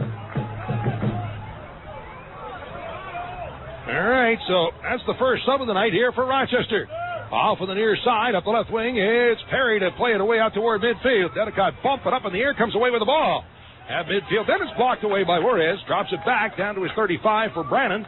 And on the left foot, that's blocked away off of the foot of Delicott out of the far side. Throw in at midfield for the Thunder to be taken by Dombrowski. Gains about 10 yards, still hasn't taken the throw in. Now there's the throw. Headed away, rolling down inside the Rhino 18, and it'll be picked up there by Vallow. So now the central defenders are Perry and Valguda still on the outside. Kraft and San Filippo. Riders on the ultimate thrill ride while soaring 36 minute. First half, no score for Minnesota. World's tallest and longest indoor whitewater family. Putting pressure on Gibson, so Vallow now picks up the ball. Takes a look ahead downfield. Rolls it ahead outside the 18 with the right foot, moves forward. Now he's going to dribble it forward. Keep rolling it ahead, out to around the 25. Again, Gibson coming in for pressure, and Vallow with the right foot will send a long ball downfield. That one is headed in the air, down inside the 18, booted up in the air and up over the end line by Brent Brannon, and a corner kick for the Rhinos. Corner kick. This time off the right wing side, and Steele will move over for the corner. 37th minute. No score here in Minnesota. Steele, the left-footed kicker. So look for an in-swinging kick from the far side of the field. They bunch up and around the 6, rolled out top, moving in ball, trying to get to it, but blocked away by Tarley out top. Getting to it now, a high chip to the end line. Getting to it, San Filippo heads it in the air to keep it in, and blocked it out on the near wing, brought away by the Thunder. Pass ahead of the near wing for Gibson. Near touchline, rolls it ahead. After it goes Schmidtman, that one snuck by him and taken away by Perry. Rhino defender, Jason Perry has the ball. From his 30, rolls it ahead. Ball switching it to the outside of the right wing, drawn forward by Steele. On the attack across midfield. Steele looks toward the middle, gives it off the ball once again, spun away off his left foot, but catches up to it. Rolls it to the outside of the near wing for Kraft. Has it 40 yards out. Knee to the middle for Howes, giving goal, but the ball tipped up in the air, cleared away, moving in. Valguda on it, takes it again. The Rhinos still have it. Howes drops it up in the middle for Ball. Chip up the left wing side, flicked away and out of bounds by Estevez. So a throw in on the near side for the Rhinos, 18 yards out. Ambersley has the ball. He's going to give it to Kraft for the throw in. In off the left wing side, Kraft on the 18 to Ben Younger. One-on-one, lays it out of the middle for Howes, moving to his right, drawing it inside the 18, but pushed off the ball. And the roller got away from him, and played away downfield. Perry, as he blocks Tarley from the ball, knocks it down, but Tarley comes away. Tarley after Sanfilippo, and now Palguda back. Tarley tried the long shot, blocked away by Palguda. It bounces back out top. Albino on the right side for Schmidt. Rolls it down to the right wing side, and to the near end of the 18 for Gibson. Tries to work it back in the middle. Palguda gets a foot on it, then it's popped up in the air, and headed away and out by Ball. Blocked for by Gibson, but not at his side by Ambersley. Gibson turns back, recovers the ball, and lays it off in the middle for Juarez. As you in, feed it on the outside of the right wing. Gibson drawing it forward to the 20, takes a shot in. He missed wide right, about 5 feet wide on the right post by Gibson. Pretty good crack of the ball. Goal kick for the Rhinos. 39th minute, no score. Sponsors of these broadcasts include Weigels, the official hot dog at Paytech Park. By Cintas, the service professionals. Discover what Cintas can do for your organization. Also by Harrow East Athletic Club on the web at harroweast.com. Goal kick for Scott Vallow with the right foot. Hammers it away downfield. Flick forward by Delicott in the air, but nodded back to the midfield circle. Blocked by Howes ahead for Delicott. Turns back, battling, but the loose ball rolls away and taken back by the Thunder. Jammed out into the center circle for Gibson, trying to feed it through. Knocked down by Perry, and the Rhinos take it right back. On the near side for Kraft up the left wing. Chase there, spins back, being bothered by Tenoff, and Kraft turns. He'll draw it all the way back down to the keeper. Almost skipped by the right foot of Vallow, has to turn back for the ball, and now first time's it away in the far wing. Headed forward up the left wing side. And the ball going deep to the corner where it's taken by Vallow. 40th minute. Here in Minnesota, Vallow will pick up the ball as Gibson applies the pressure. Leo Gibson, 23-year-old Liberian. Your lucky tennis ball for charity. With the right foot. Participate in the Vallow, high floating kick downfield. Now Minnesota player up the back of Steele takes a face first down. The foul is called on Estevez. Your ball lands in the loop, placed inside the center. Rhinos have the free kick. If no one wins, from the near side of the field, 40 yards out. Kraft rolls it in the middle for Ball. Turns back. He'll roll it off in the center circle, giving it to Perry. Looks downfield, feeds it through to Howes. Tried the one-touch pass, but that blocked and taken away by Schmidt. Turned out of the near wing, sliding in Kraft, but in turn blocked away downfield by Tenoff. Turning back for Palguda. Throws it back to the keeper as Gibson applies the pressure. Down to the outside of the near wing, and Palguda brings it away up the left wing side. He'll drive it out through the center circle. Delicott up. And it's bumped high in the air, coming down still in the center circle, and Delicott getting to it, denied it aside for Sanfilippo. Midfield line into the circle for Ball. He'll feed it up the right side. Got away from Delicott, tips it away, and deflected off in the near wing. Covered by the Thunder. Right for by Estevez. On the near touchline of midfield, sliding in Hammersley, but Estevez still able to keep it in. Pass to the center circle, blocked away in the air, and finally bounces out over the touchline on the near side. Throw in for the Rhinos from their own 35 on the near side. Throw in Rochester. Kraft to take the throw in. 41st minute from Minnesota, no score. Short, Howes right back to the outside, then Kraft volleys it through midfield. Booted in the air, Dustin Brannon on the far wing. Sanfilippo steps up to hit it forward to the midfield line. That's deflected away by Ball, but taken right back by Juarez. And on the near wing for Tenoff for the Thunder. Long up the right wing, ball rolling toward the end line. Schmidt and Palguda after it. Palguda just chips it up into the stands. Throw in on the near side once again for the Thunder. Pass out top, but taken away. Embersley has it. The Rhinos with the ball. With the right foot, looking to slot it through, but stepping in front to block it aside is Dustin Brannon. Midfield line, Juarez pass ahead, but Embersley steals it right back. And now a long flight off the right wing side, but Steele, he turned off on the run. He never would have gotten there. It's all the way down inside the 18 to Warren. 42nd minute. For the Thunder, needing every win to try and ain't any kind of hope of making a playoff spot this year, but they have a tough schedule ahead, I'll tell you. Playing here tonight, they got one more home game, and then the last 6 games straight of the season are on the road. Midfield, Embersley into the center circle for Steele. One touch back to Howes, long chip up the right side. Getting back to Dombrowski, but he'll let it roll back to the keeper, where it's taken by Warren. Throws it off at the far side, out near midfield, and tipped across midfield by Alvino. Spun away, and Perry will nod it forward. However, Dombrowski's right there for the Thunder to volley it away downfield. All the way down inside the Rhino 18 to Vallow. Fans, check out the new 2006 Thunder merchandise at the Soccer Again, the Thunder table located in the west end of the stadium. playing their second-to-last home game of the season here tonight. And Maplewood, Soccer USA. Puerto Rico is here next Sunday, and then it's 6 straight on the road to go to Seattle, Vancouver, Miami, Puerto Rico, Rochester, and Toronto. Very tough finish to the season for this Minnesota team. Again, they're 9 points out of a playoff spot right now.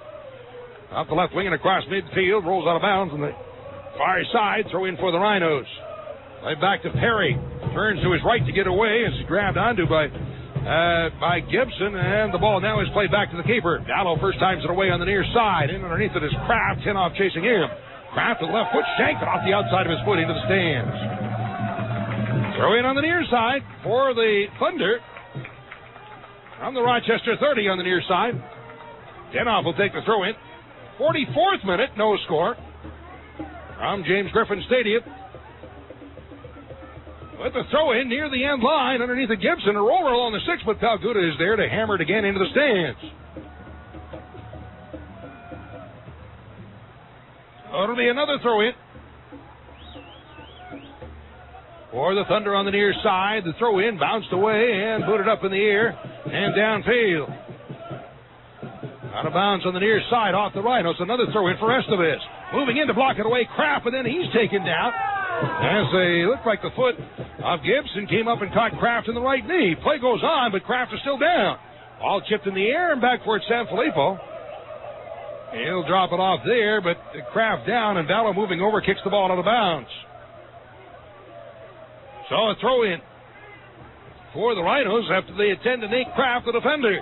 Fans, you remember when 45th minute played for the Thunder? Before he was 45th minute and scoreless here in Minnesota.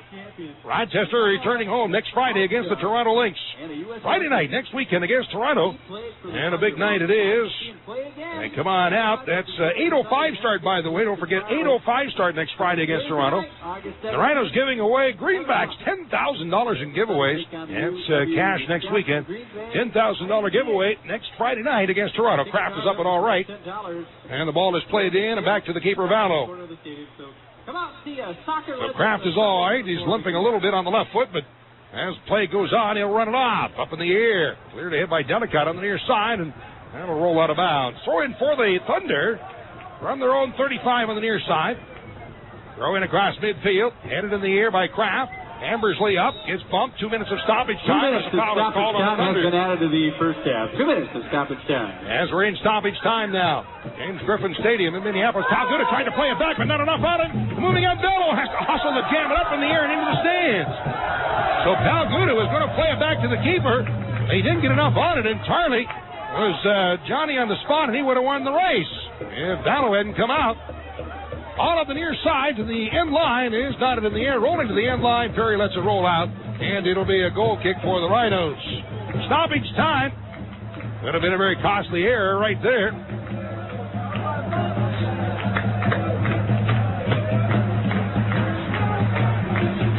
Vallo placing the ball at his 6.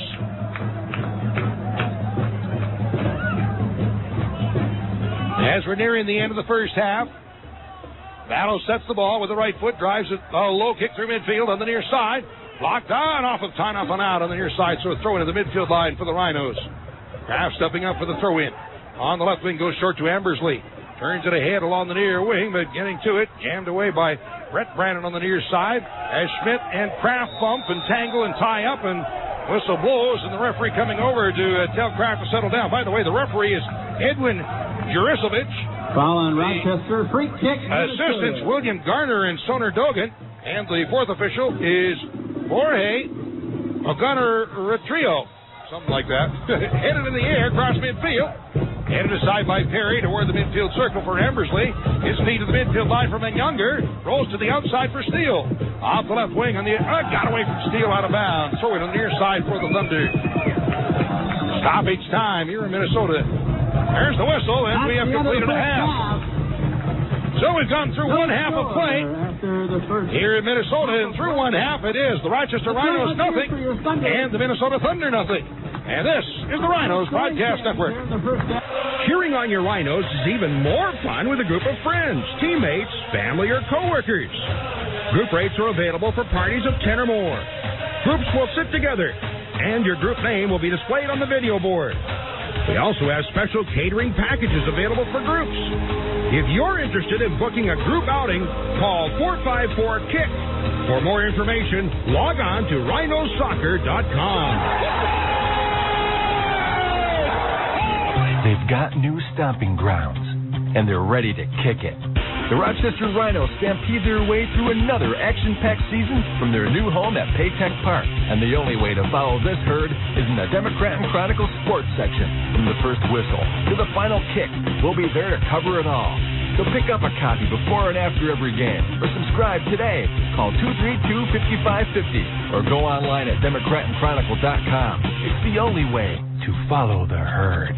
Hi, folks. This is John Gabrielli. Since 1996, Marina Dodge has been a proud sponsor of the Rochester Rhinos. And I'm excited to announce that Marina Mitsubishi will be joining our winning team for the Rhinos' inaugural season at Paytech Park. Marina Mitsubishi is located right next to Marina Dodge. With our wide selection and amazing prices, be sure to make that great save. So come down to our locations in Webster or give us a call at 671-3000. Score a hat trick with Marina Dodge, Marina Mitsubishi, and the Rochester Rhinos. Remember, at Marina Dodge and Marina Mitsubishi, we're open 7 days a week and we save you money. With Nextel coast-to-coast walkie-talkie, you can connect with teammates instantly. Football fans say it turns Hail Marys into handoffs. Marathon runners brag it covers 26.2 miles in under a second.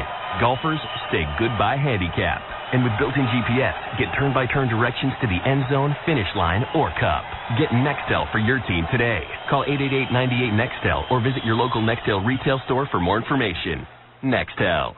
Nextel, proud sponsors of your hometown team, the Rochester Raging Rhinos. This is Rhino Soccer and WFKL Fairport. And now, back to the Rhinos on Fickle 93.3 FM. Down here at James Griffin Stadium in the Twin Cities. And the only visit for the Rhinos here to this facility this year, taking on the Minnesota Thunder. Again, they'll meet one time, and that'll be in Rochester in September the 9th. Will be when they'll play their second and final game against each other this season. Through the first half, not a whole lot to talk about. No scoring in that first half of play, as the teams did have some opportunities. Actually, Minnesota came up with considerably more opportunities than did the Rhinos. But Scott Vallow came up very strong with a couple of big saves early on in the game. In the statistical department, unofficially, I had Minnesota with 7 shots and the Rhinos with 3. That, again, unofficial shots. The Thunder 7 and Rochester 3. Corner kicks, the Rhinos had 3 and Minnesota 2. And offsides, each team 1 time in the offside. So that's the unofficial stats for the first half of play. We'll have more for you in a moment from James Griffin Stadium here in Minnesota, as we'll be talking with a Rhino midfielder, and what a great season he's having, as always, Greg Howe. So stay tuned for that, and we'll have more for you in just a moment. Through one half of play here in Minnesota, it's the Rhinos nothing and the Thunder nothing. And this is the Rhinos Broadcast Network. Hey Rhino fans, did you know that FoodLink, the regional food bank, does more than rescue and redistribute food? Hunger is just a symptom of a greater problem, so FoodLink's programs promote nutrition and economic development in order to impact on the causes of hunger, like the Kids Cafe and Summer Meals program, which provide a hot, nutritious meal to Rochester's children, along with supportive programming at sites across the city. Or the Farmers Fulfillment Center, which connects local farmers with local markets to build community wealth while increasing the availability of fresh, nutritious produce. These and other programs allow FoodLink, along with the support of our community, to make a real difference in the lives of our neighbors in need. Because the problem is more than hunger and the solution is more than food. To volunteer, donate, or to learn more about what you can do to help, visit foodlinkny.org or call 328-3380. Working together, we have the power to end hunger, build self-sufficiency, and foster nutritional wellness right here in our community. Cheering on your Rhinos is even more fun with a group of friends, teammates, family, or coworkers. Group rates are available for parties of 10 or more. Groups will sit together, and your group name will be displayed on the video board. We also have special catering packages available for groups. If you're interested in booking a group outing, call 454-KICK. For more information, log on to rhinosoccer.com. Hi, Soccer Sam here for Salvatore's Pizzeria, the family from Rochester, New York, and proud of it. Salvatore's has been supplying schools and nonprofit groups with all their pizza needs since 1978. Salvatore's Pizza Fundraisers. Your group can sell and make pizzas, or Salvatore's pasta sauce and hot pizza slices. Salvatore's will deliver hot pizza slices to your event, pre-cut and ready to sell. Call 234-5555 or check out Salvatores.com. 234-5555. And now, back to the Rhinos on Fickle 93.3 FM. From Minnesota, it is scoreless at the half between the Rhinos and the Thunder.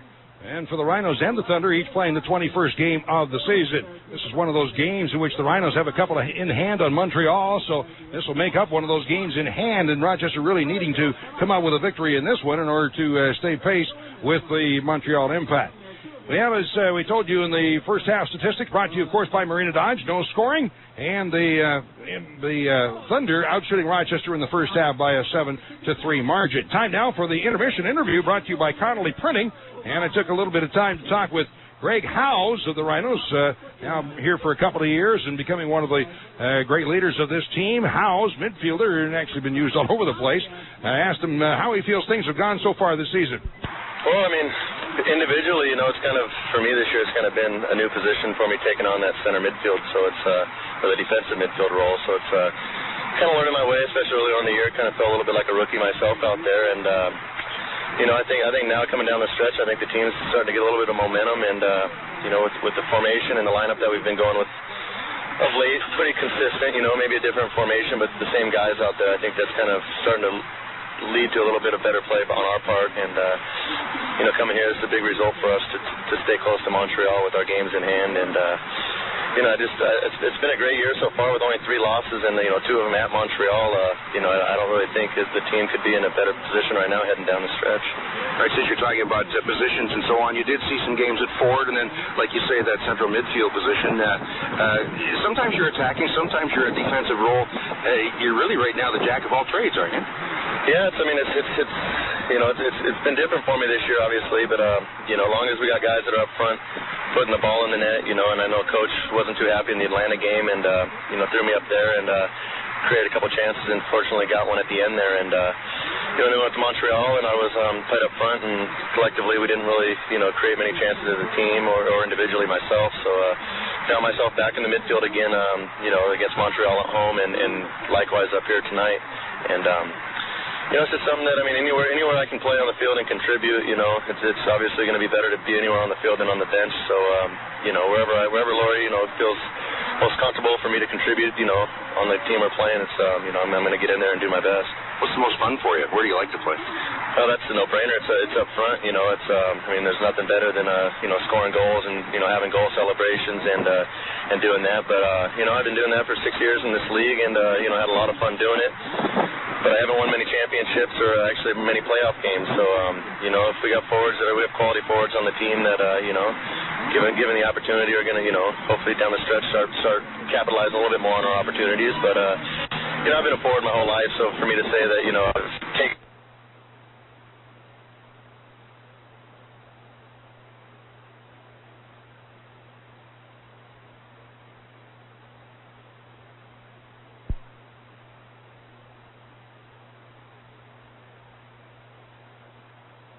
The time for a healthy you is now, and Personal Health Approach Health, Wellness, and Fitness Center, Rochester's new premier upscale health club, is the place you need to be. PHA Health, Wellness, and Fitness Center, 3450 Winton Place, is one of the strength training facilities for the Rochester Rhinos. Let PHA's personal trainers and exercise therapists create a personalized program that will meet your needs and goals. Call PHA Health, Wellness, and Fitness Center at 232-8888.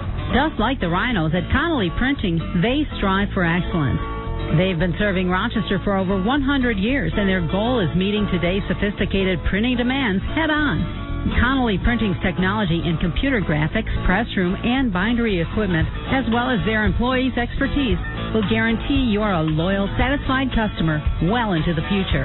Turning your printing nightmares into creative dreams. Connolly Printing, 426-4150. Did you know that with California Closets, they can either come to your home or you can come to theirs? The new California Closet showroom is now open in Pittsburgh Square, 3240 Monroe. They can create custom storage solutions for every area of the home, from bedrooms to the garage. Visit the new California Closet showroom today at 3240 Monroe. Call them at 800-2-SIMPLIFY or visit them online at calclosets.com. Discover the possibilities and a whole new way to simplify home and life. I'm Tom Rosati from Mallier Chevrolet Buick. You know, the guy who always says yes, now with a lot more to say yes to. Mallier is Rochester's newest GM certified used car dealer with more than 200 General Motors certified used vehicles in stock. And with bumper-to-bumper warranty on these vehicles, you'll have the same peace of mind you have with a new car or truck. So take the short drive to Mallier in Honeoye Falls or check us out at Mallier.com. Mallier Chevrolet Buick. We always say yes. Eurotech Soccer Gear Inc., the hottest, newest soccer shop in town, is proud to feature Yoma, a unique soccer company with a wide variety of apparel and shoes. Here is Sue Martin, Uniform Coordinator for Child ISA. After an extensive search, we decided to go with Yoma. The uniforms are great looking and very comfortable, not to mention we saved a lot of money. I'm Courtney. I'm Mackenzie.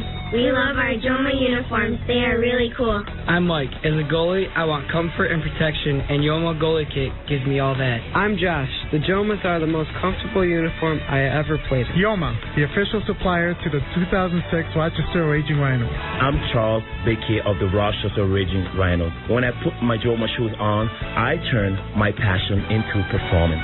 Eurotech Soccer Gear Inc., inside the Rochester Sports Garden. Yoma is exclusively sold at Eurotech Soccer Gear Incorporated, 1460 East Teneta Road, inside the Rochester Sports Garden. Mom, let's go to Eurotech.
you just can't eat. You can feel the cushions, but you can't have a seat. You can dip your foot in the pool, but you can't have a swim. You can feel the punishment, but you can't commit the sin. And you want to, and you want to. We want everyone, and you want to, and you want to. No one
right about Fickle. We don't sound like anything you've ever heard. For random radio and lots of songs, stick with us.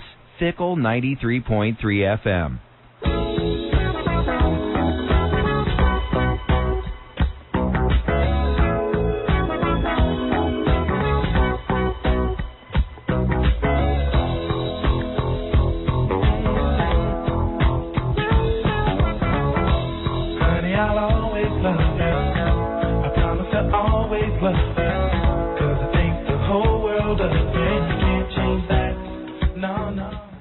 And now, back to the Rhinos on Fickle 93.3 FM. All right, so we're having technical difficulties here, and right now I'm just on a cell phone, so I'm not sure how long this cell phone is going to last. The batteries are concerned, but I have no connection at this point. And the ball is taken by the Thunder inside the 18. And Minnesota has scored in the 46th minute, just early on in the beginning of the second half. The goal was scored by Alvino, who picked up his third of the season. Alvino scoring in the 46th minute to give the Thunder a 1-0 lead. Ball played down and through midfield and taken on the throw-in on the near side by the Minnesota Thunder. We're in the 52nd minute, and Minnesota on top by a 1-0 margin. Again, operating now off a cell phone to try and bring you what I can here. So we'll do the best we can as the ball is played off the throw-in deep to the corner and then popped high in the air coming down. And Bolton, who has just come in on a substitution, heads it toward the middle, but that's blocked away and carried off. And long downfield service, Charlie in underneath it, being watched there by Perry. We just had another substitution a moment ago. Bolton, as I say, into the match as he replaces Delicott. Here's a crack at the ball by Tenoff from about 30 yards out in the middle of the field and put it way high over top of the net. So Bolton came in the 52nd minute in place of Howes, that is. At the half, it was Adosian coming in place of Delicott. At the half, Adosian in and Delicott out. And then in the 52nd minute, Bolton in and Greg Howes out. The Rhinos now will have to come from behind, trailing by a 1-0 margin. Adosian on the attack, bumping there, but the ball blocked away back to Warren. He's in the net to my right here in the second half of play, and the ball is cleared through midfield. In underneath of Palguda as he battles Gibson for the ball. That popped up in the air and comes out on the near wing and out of bounds. And we're going to have the referee coming back to Palguda. I think he's going to get a caution. Yes, he is. Palguda gets the yellow for grabbing onto the arm of Gibson. That's the first yellow of the game going to the Rhinos. 54th minute, Palguda gets the yellow. Well, the Minnesota Thunder has certainly been making some noises here of late. They did defeat Montreal the last time they came. And now the sun is shining bright from my right to my left, and that right into the eyes of Scott Vallow. And Vallow has the sun directly in his eyes. To my left, out across the way, dark thunderheads. And so I'm not sure if we're going to get any more rain, but it seems like it's moving that direction away. Here's Tenoff. He'll serve it up, goes for the right post, and bends it the other way, and that'll roll out over the end line, and it'll be a goal kick for the Rhinos. So again, the Minnesota Thunder scoring in the 46th minute on a goal by Alvino. Terry Alvino, the 22-year-old from St. Louis, played last year for the Chicago Fire Reserves. But the Thunder, again, have won 3 of the last 5 games, and that includes a victory. The last game they played was over Toronto by a 3-0 score. The game before that, they beat Portland 1-0. Game before that, losing to Atlanta, then losing to Charleston. But before the game before that, they beat Montreal here 2-1. So they've had some impressive victories over the last 4 or 5 games. Ball headed forward by Kraft, then up in the air. Ball turning back, able to flick it forward to Dozian, can't get to it. And it's then volleyed in the air out toward midfield. Perry nods it forward for Younger. Up the right side, tips it ahead to the outside, ball after it. Locks it away, with that off the leg, rolling out the near side, gets away and out of bounds. Throw in on the near side for the Montreal Impact. No, Montreal. This would be the Minnesota Thunder. On the near wing, we're in the 55th minute from Minnesota, and it's a 1-0 lead for the Thunder. Right away by Alvino, pass into the middle. Turning back for it is Estevez on the right wing side as he rolls it to the outside and drops it back. Laid off in the near wing, blocked away by Dombrowski. Now taken away, picked off his foot by Sanfilippo off the right side. Locks the ball forward, but pushed it too far ahead. Right back to midfield, and Perry underneath it. In the center circle, drawing it, but chased from behind by Gibson. Does get a pass out of the left wing side for Steele. Goes to open space up the wing, but that one is slipped away and out of bounds. Bends out over the touchline, so a throw-in across the way for the Thunder. Minnesota throw-in from their own 18 on the far side. 1-0. The Thunder having taken the lead here in the beginning stages of the second half. Ball headed up into the stands and out of play. Kraft with a throw in for Bolton. Turned away off his foot on the far wing and carried away. Tarley up the right side, but Bolton checks back to knock it aside. Laid out on the wing. Kraft stops it there for Bolton. His return pass up the left side to Kraft. Turns with the ball, but nowhere to go. So he'll drop it back and in underneath it. Talguda will first time it away downfield. Moving in underneath it, Warren. He in turn first times it downfield. Perry heads it forward into the center circle. Bolton checking back on the ball. Being chased from behind by Warheads. Able to tip it back to the defender, Perry, picking it up along his own 25 to the outside of the near wing for John Ball up the right side. Pass toward the middle, then underneath with Ambersley. Knocked away on the near wing. Sanfilippo draws it along the midfield line where it's taken now by Bolton. Up the right side, roller ahead in the middle for Menyonger. Spinning back, still has it. Johnny Menyonger being chased back, but now draws it out on the left wing side for Kraft. As he turns back, plucked away by Tarley, chips it away downfield, and after it, Gibson, being chased by Perry deep to the far corner. Gibson gets to it, waiting for help to catch up. Has it at the 18, takes a shot in, missed the short side out over the end line, and a goal kick for the Rhinos. 1-0 in favor of Minnesota, and sponsors of these broadcasts include Auto Depot and Auction Direct. For your next car, log on to auctiondirect.com. By Food Link, Abundance Shared. Also brought to you by the Farish Group. Relax and enjoy stress-free living in your Farish apartment. See them at farish.com. And by Free Time Magazine, Western New York's art and entertainment guide. Last midfield, taken back, played into Rhino territory. Palguda to the outside, but unfortunately unable to get to it is Kraft. That's out of bounds with turnover. And the ball now belonging on the throw-in to the Thunder. 58th minute. Throw in across the way. And in, headed up in the air, knocked down, and Palguda with the left foot jams it in the air out toward midfield. Knotted aside onto the near wing, and it'll be chased down. Stopped along the near wing and picked up ball, dropping it back. Once again, Sanfilippo. He is passed into the center circle, taken by Embersley, spinning around, drops it off for Bolton. Turns it to the outside of the left wing and continues on. A pass ahead up the wing. Drop back. In toward the middle. Kraft. Pass along the 35 in the middle. Embersley switching to the outside on the right wing and ball after it there. Keeps it in, has it around the 25. Now with the left foot crossing down inside, trying to go to the far end of the 18. But it's headed away and out top. Getting to it, Menyonger tipping it back. Again to the outside, Kraft on the left wing. First taken by Steele. Spots it through, then chasing it to the end line. Beginning first two at his 10 off. And then he'll spin it up into the stands and out of play. Throw in for the Rhinos across the way to be taken by Menyonger. 59th minute, 1-0. The Thunder scoring in the 46th minute. Just getting into the second half of play, and they came out and put one off the crossbar down in the net. Throw in for Perry for the Rhinos. In off the left wing side from 25 yards out. Looks toward the middle. Jason Perry waiting for everybody to get set. Now takes the throw in. High looping throw in. Coming down around the 15, but headed away out of the box. Stepping in, Sanfilippo pounds it a mile high in the air. Is coming down to the back post, and Warren up in the air draws the ball down, has it, and a half volley kick long downfield.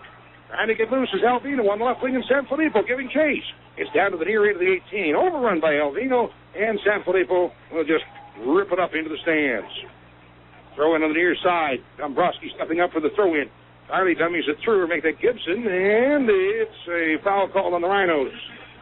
On the restart, sent down inside Gibson, but up in the air, Perry pops it ahead out to the 18, and Dombrowski will then head it away and out. Looked ahead, but chased down as Zadosian checks back, drops it off, and Steele pass to the middle for Menyonger. Works his way out to midfield on the left wing side. Looks for help to catch up, and lays it out on the outside for Steele. Return pass in the middle, giving it off to Embersley. Trying to feed it through in the left wing and chased down there by Zadosian. Has it down, offside against the Rhinos. Rochester offside.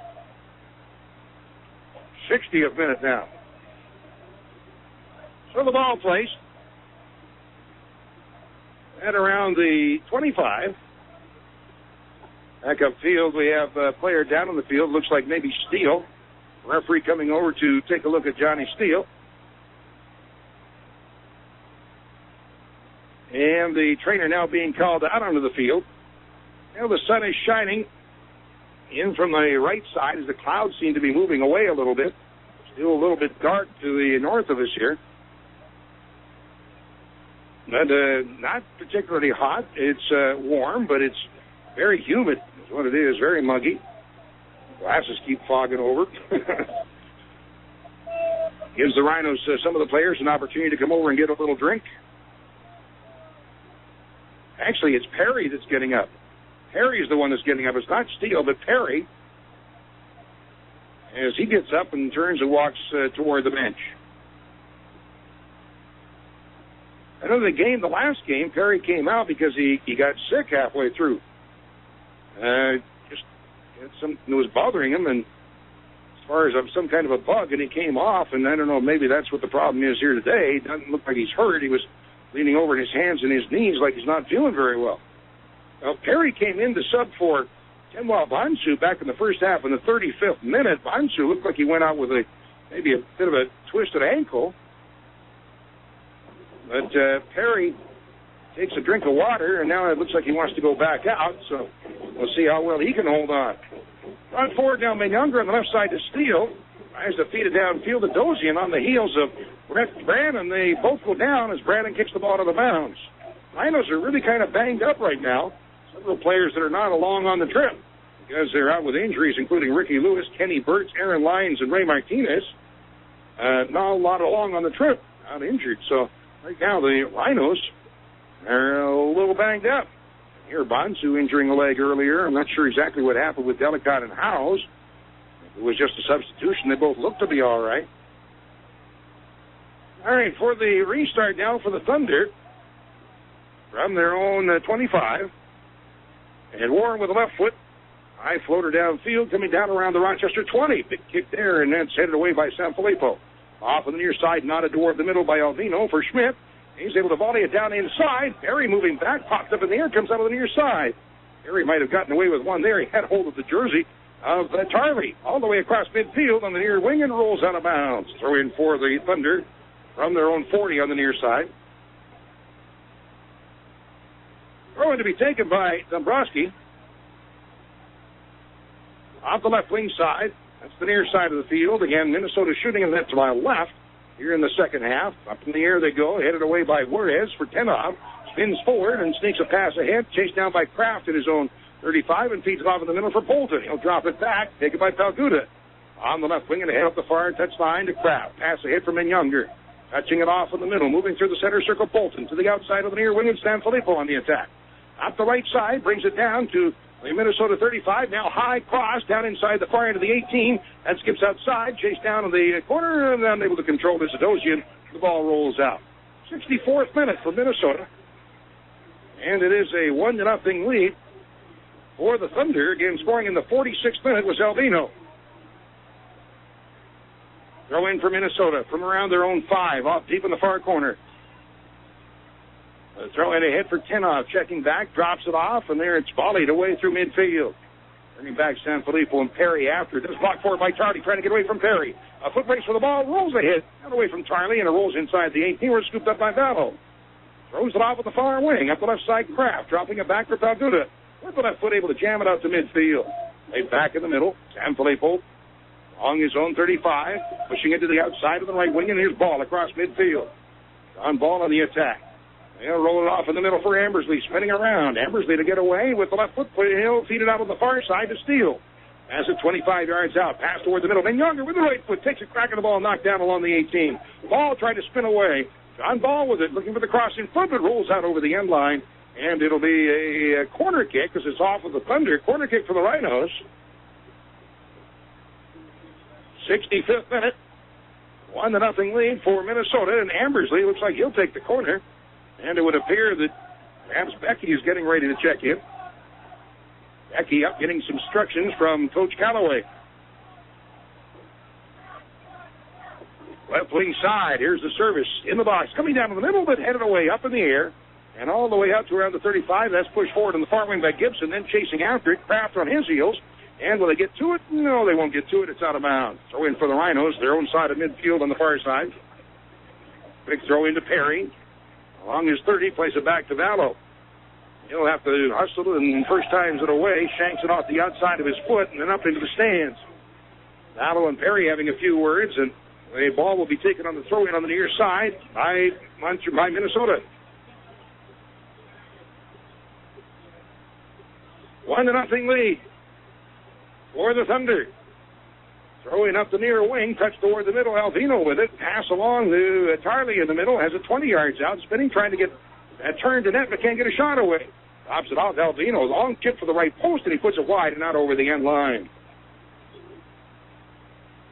1-0 in favor of Minnesota here in the 66th minute. Other sponsors of these broadcasts include tonight the Distillery. The Distillery now open in Greece at Ridge Road at I-390. Also by Joma, the official uniform supplier to the Rhinos. Available at Eurotech at the Rochester Sports Garden. And by the Clarion Riverside Hotel across the street from the Rochester Convention Center. All right. As Becky is in and Steele is out, the substitution made in the 67th minute. So that's 4 subs on the night for the Rhinos. As Rhinos trying to get something going here. Steele is out and Becky is in. Nodded ahead on the near side. Sanfilippo checking back for the ball. Being chased there by Schmidt. Turns out on the near side, able to drop it off for Perry with the right foot jams it ahead, but taken by Albino. Moving in, Bolton blocks it. And the Rhinos take it back. Up the right side, brought ahead by Ball. Pass in the middle from Younger. Continues on center circle Becky. One touch back to Ambersley. Turns it to the outside on the left wing for Kraft out across the midfield line. Kraft looks through into the center circle. His pass to Bolton. Sneaks a return pass to Kraft and in turn right back to Bolton. On the right wing side, up the near wing for Ball. Drawing it down to the 35. Tiedemann Younger spinning toward the middle. Cleared down in front, low in the 18, trying to cross to Adosian, but that's then headed away out the near side. Charlie back. He's double team, taken away by Bolton. Sanfilippo turns back with the ball at midfield, and he'll play it off to his own side of midfield. 68th minute, a 1-0 lead for the Minnesota Thunder. Off the left wing side, Minnesota and Rochester tied at the half. And the Thunder had only twice this season at the lead at the half. They won both of those games. So they were tied at the half. Minnesota in the season, 3-4-4 record, and tied at the half. Well, Gibson getting ready to come out, and going in is Toure, a newcomer. Ensu Toure from Liberia, newcomer for the Thunder. 69th minute is the substitution. The first sub of the game for Minnesota. So Gibson, who played an excellent game, is off. All right. Throw-in on the near side for the Rhinos as Perry will move up for the throw-in. Again, the 69th minute and a 1-0 lead for Minnesota. Having scored in the 46th minute. Perry backs way up to take the throw-in.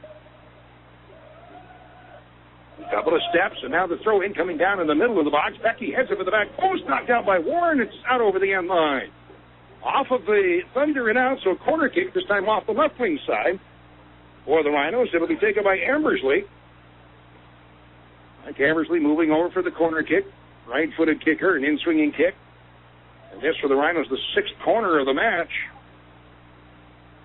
As he looks it over, getting set. And he'll chip a high one for the back post. Comes out the near end and headed away and out by Estevez. Off the foot, settled by Perry. Up the near wing, rolls it toward the corner for Adosian. Turns back, switching to the left foot, then double team to the ball is picked off. Carried away by the Thunder out of the near side. Drawing it ahead. Feed up the near wing, and ahead with it is Tarley. Sends it out into the center circle. Chased down by Toure out of the far wing, and after him goes Kraft. Toure up the right side, down to the Rochester 25. Rolls toward the middle. Turns back, switching again to the left foot. Slackled away, and comes up all on the 18 on the near side. In underneath it, Charlie drops it out top. Turning back, Albino spinning around. Roll it out to around the 35, and then dropped by Juarez back on the near side for Dombrowski. Off the left wing, pass ahead for Albino along the near touchline. Sneaks it through to the near corner of the 18 for Tarley. Spinning around, his pass out along the 18, and going down is Toure, and the ball brought away by the Rhinos. Pass ahead, Perry for Menyonger up the right side to John Ball. He'll roll it ahead for Becky, checking back as he's double-teamed, able to sneak it into the center circle of Menyonger. Slots it through on the left side, and after it goes Ambersley, chasing after it. He'll chip it in, and the ball rolling to the end. Oh, it's booted away from 5 yards out. Getting back, Dustin Brannon. As Ambersley tipped it toward the net, Brannon got back from about 2 to 3 yards out, able to boot it away before it crossed the line. Warren had come out, but Ambersley won the race, chipped the ball, and was headed for the net, headed on the frame, and Brannon able to kick it away. Big save, perhaps the save of the game right there for the Thunder. 71st minute and a 1-0 lead for Minnesota. Corner kick off the left wing side for the Rhinos. And here it is, served low into the far end of the 18, but that one bounced away and then booted away up into the stands on the far side. It'll be a throw-in across the way for the Rhinos, and Embersley over to take the throw-in. So he almost came up with his first one right there, but it's stolen away by Dustin Brannon. Bolton turning to the outside, off on the far wing for Kraft. He'll work it toward the middle, then Younger knocking the ball back to the midfield line for Perry. Off to his left for Palguda. He'll chip it ahead, coming down around the 30, but headed away and turned by Brett Brannon. On the far side, headed into the center circle by Perry, and play goes on. On forward by the Thunder. Charlie trying to sneak it through, giving it off to Toure. Now a 2-on-1 with Sanfilippo. Look back, and Palguda gets back. The ball off to Charlie, turns to his right from 18, takes a shot, and he misses the upper right corner by a couple of feet. Charlie misses high and wide to the right. The Rhinos getting caught a little bit again. Not able to dodge the bullet. Pass on the near wing for Paul. He's pressured immediately by Alvino. They'll put it away, and that bouncing away off of Vega. Alvino able to backheel it for Schmidt, but stepping in to take it away is Sanfilippo for the Rhinos. Bolton plays it along the 18, and hustling back is Palguda. Hits it to the keeper, Goddano. He'll throw it off on the far side. Off the left wing, Kraft with it. He watched by Tenoff. Pass to Embersley. Rolls it to the outside again. Kraft dropping it back for Palguda with the right foot. Able to hammer it away to midfield. Becky checking back on the ball. Blocked it from Younger. He'll continue on up the left wing side and ahead with it Embersley. Rolling it down to the 25 on the far wing. In the middle for Adosian spinning. Can't get a shot away as he's blocked in front. Rolls it to the outside of the near wing. The near corner of the 18 for ball. Looking for the cross, but off the foot of Dombrowski and out over the end line. Another corner for the Rhinos.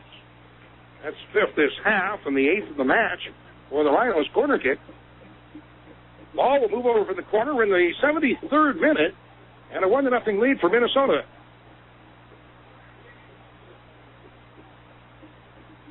Well, Ball is not going to take the kick. Looks like Kraft will come over for the corner kick. Left-footed kicker, in-swinger. There's a service on the back post. Headed away, flicked out the far end of the 18, and it will make it to the touchline. And it'll go out. No, it didn't. A long kick downfield. So the Rhinos will chase it back. Getting ready to check into the match is Nathan Knox of Minnesota. Knox getting ready to come in for the Thunder. They've made one substitution. Rhinos have made three, have two players still available for substitution. Taylor, the defender, and Sievers, the midfielder. Veered away downfield and out. Throwing across the way for the Rhinos. Along the left wing side. Pass toward the middle for Younger.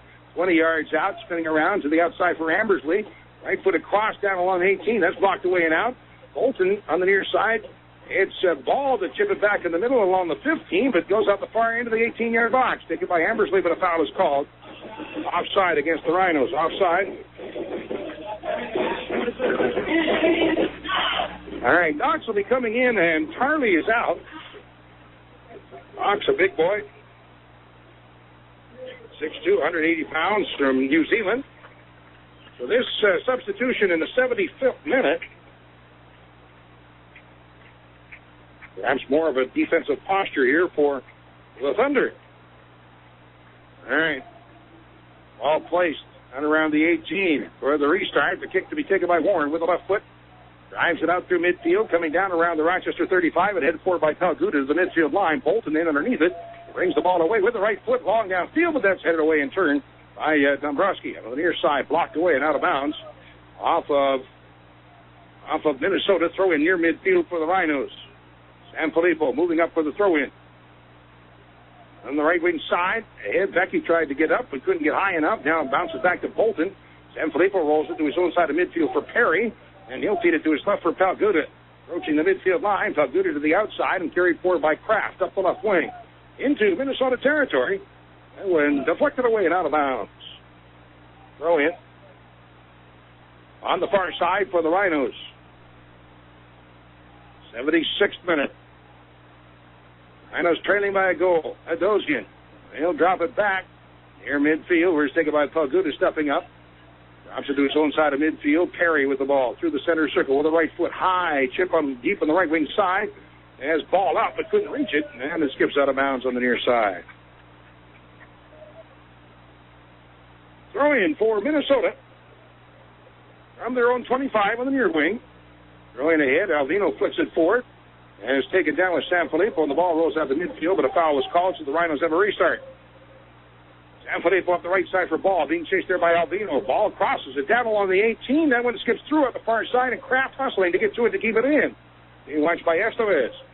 Kraft up top, 25 yards out. Embersley takes a shot toward the net, but headed away and out again. On the far side, it's nodded for by Pelguda. Flicked ahead inside, and a couple of bounces stopped at his 6 by Warren. So the big Minnesota keeper has the ball. Ball pressuring, and Warren picks the ball up. Like Sievers getting ready to check into the match for the Rhinos. Chad Sievers has played only 4 minutes in league play so far this year. This would be his second appearance. On kick downfield, but that'll roll out of bounds on the far side. So throwing it midfield for the Rhinos as Kraft will be coming off and Sievers on. Kraft across the way for the substitution, or went across the way for the throw-in, but now he's having him come all the way across the field on the near side for the substitution. So Sievers is in the 77th minute, and Kraft is out, so the defender is out, and midfielder / forward is in.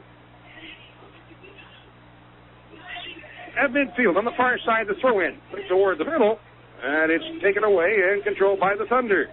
On the right side, Tenoff rolls it through midfield, but coming back to steal it away is Embersley. Rhinos have it. Embersley long to the right wing side. Sievers trying to get it behind.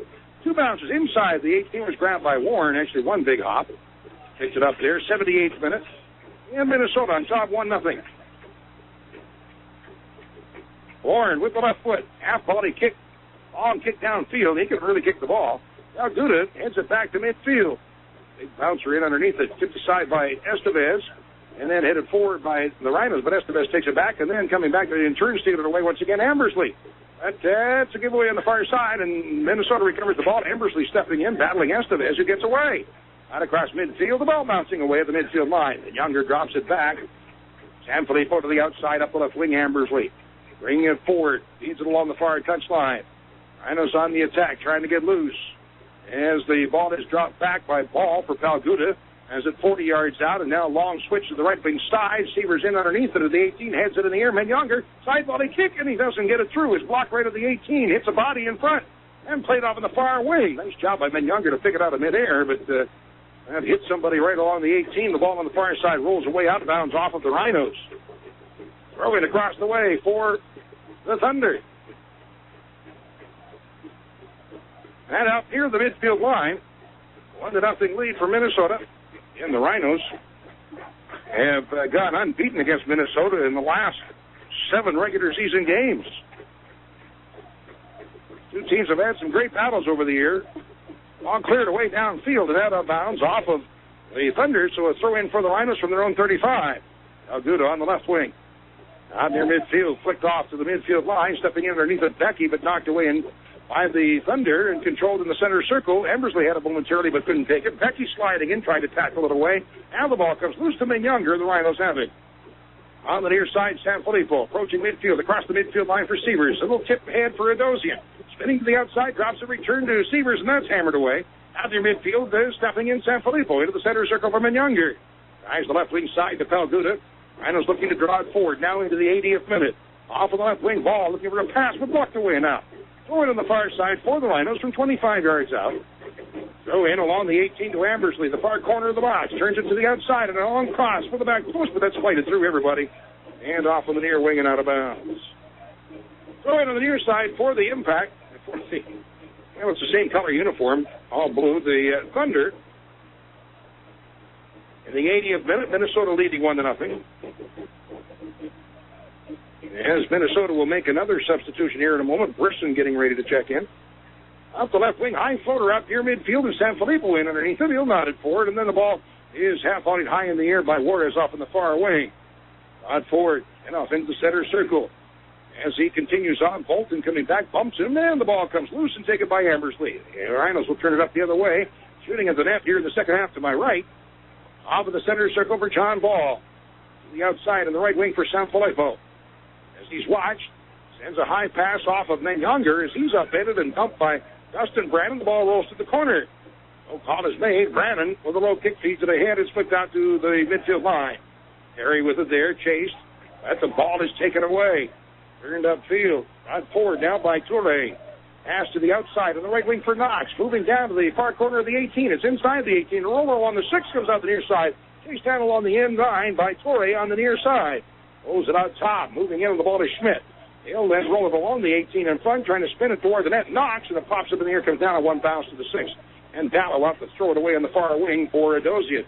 Brings it away up the left wing side. Adosian rolls it across midfield for Becky as he's checking back, but taking it down and was able to tip it on the far wing, then off the foot of Adosian and out. Throwing across the way for the Thunder, the road side of midfield. It's the 82nd minute and a 1-0 lead for Minnesota, having scored in the 46th minute. Tenoff will be coming off for Brisson in the 82nd minute. Brisson is in, and Tenoff is out.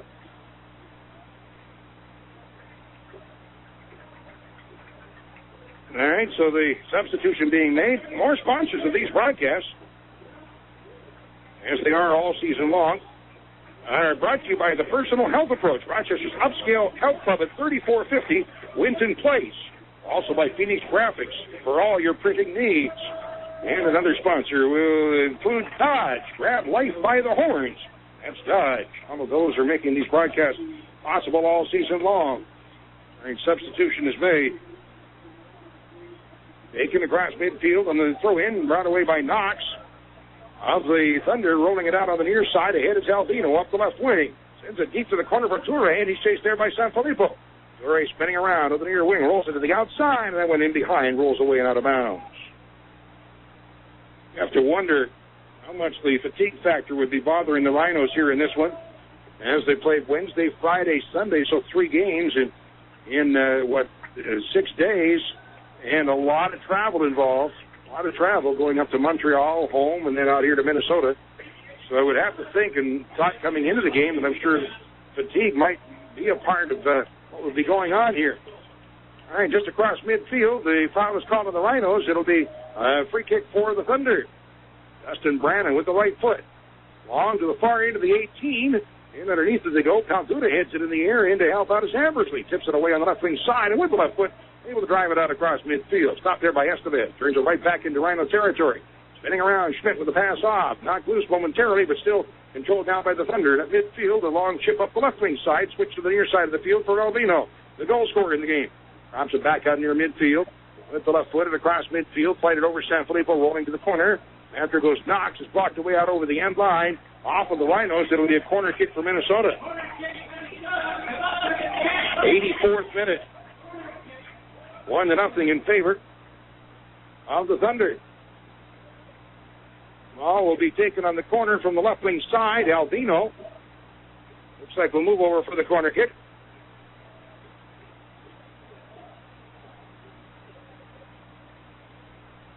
Placing the ball, Albino.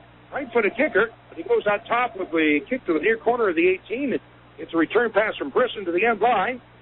Albino wasting as much time as possible. Ball pops loose, trying to spin it toward the net as he's double-teamed, turns it back in the corner once again. Still has it, taking up a lot of time. Finally goes down, and the foul is called on Ball.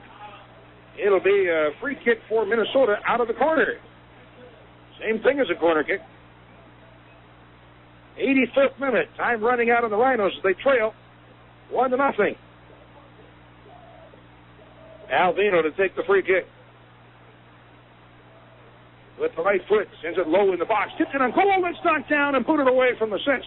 And out by Ambersley. Comes out around the 35, and with it Juarez. He'll chip a high one down to the far corner of the 18, and Perry lets it roll. He and Schmidt battle for the ball as it rolls to the corner. That's out of bounds. Throw in deep in the corner for the Rhinos. Time of the essence here for the Rhinos. Perry, long throw in up the left wing side.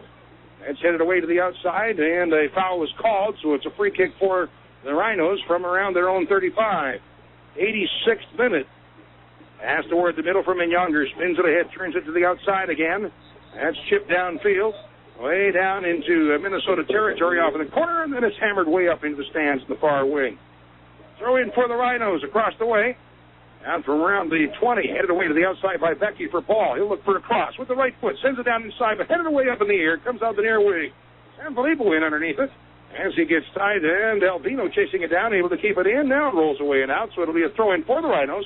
18 yards out on the near side. San Filippo will leave it there as Perry will move up for the throw in.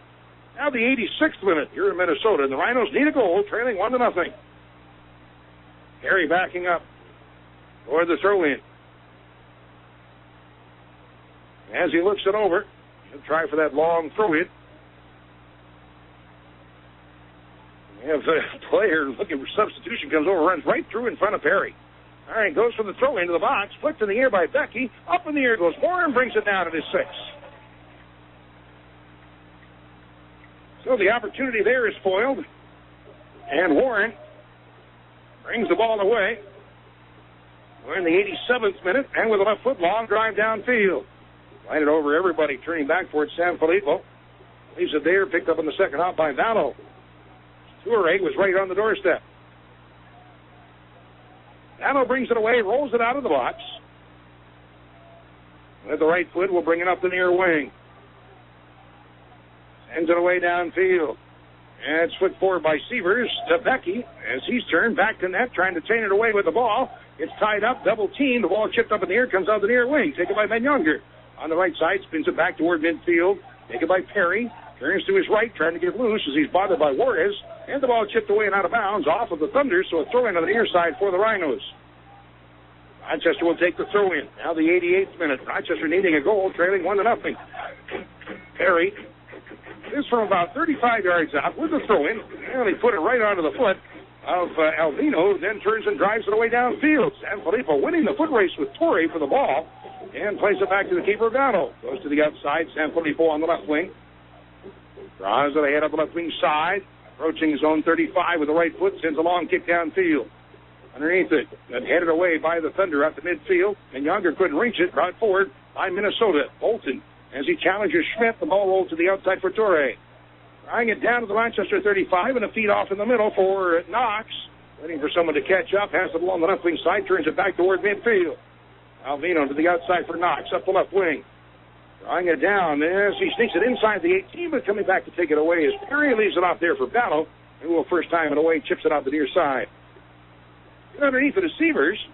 Well, the Rhinos to the outside for Bolton, chips one to the center circle. Then Younger run over by Brisson, and play goes on. Now Goodall long down the right wing side. Underneath it, ball. Nods it forward to Becky. As he has it at the near corner of the 18. Now turning it out on the near side, rolls it to the end line, ball after it. Well, that's blocked away. And off into the stands off of Dustin Brannon. Throwing to the near side for the Rhinos. Well, about the 89th minute. Lara will be checking in. Lara in and Albino out here in the 89th minute.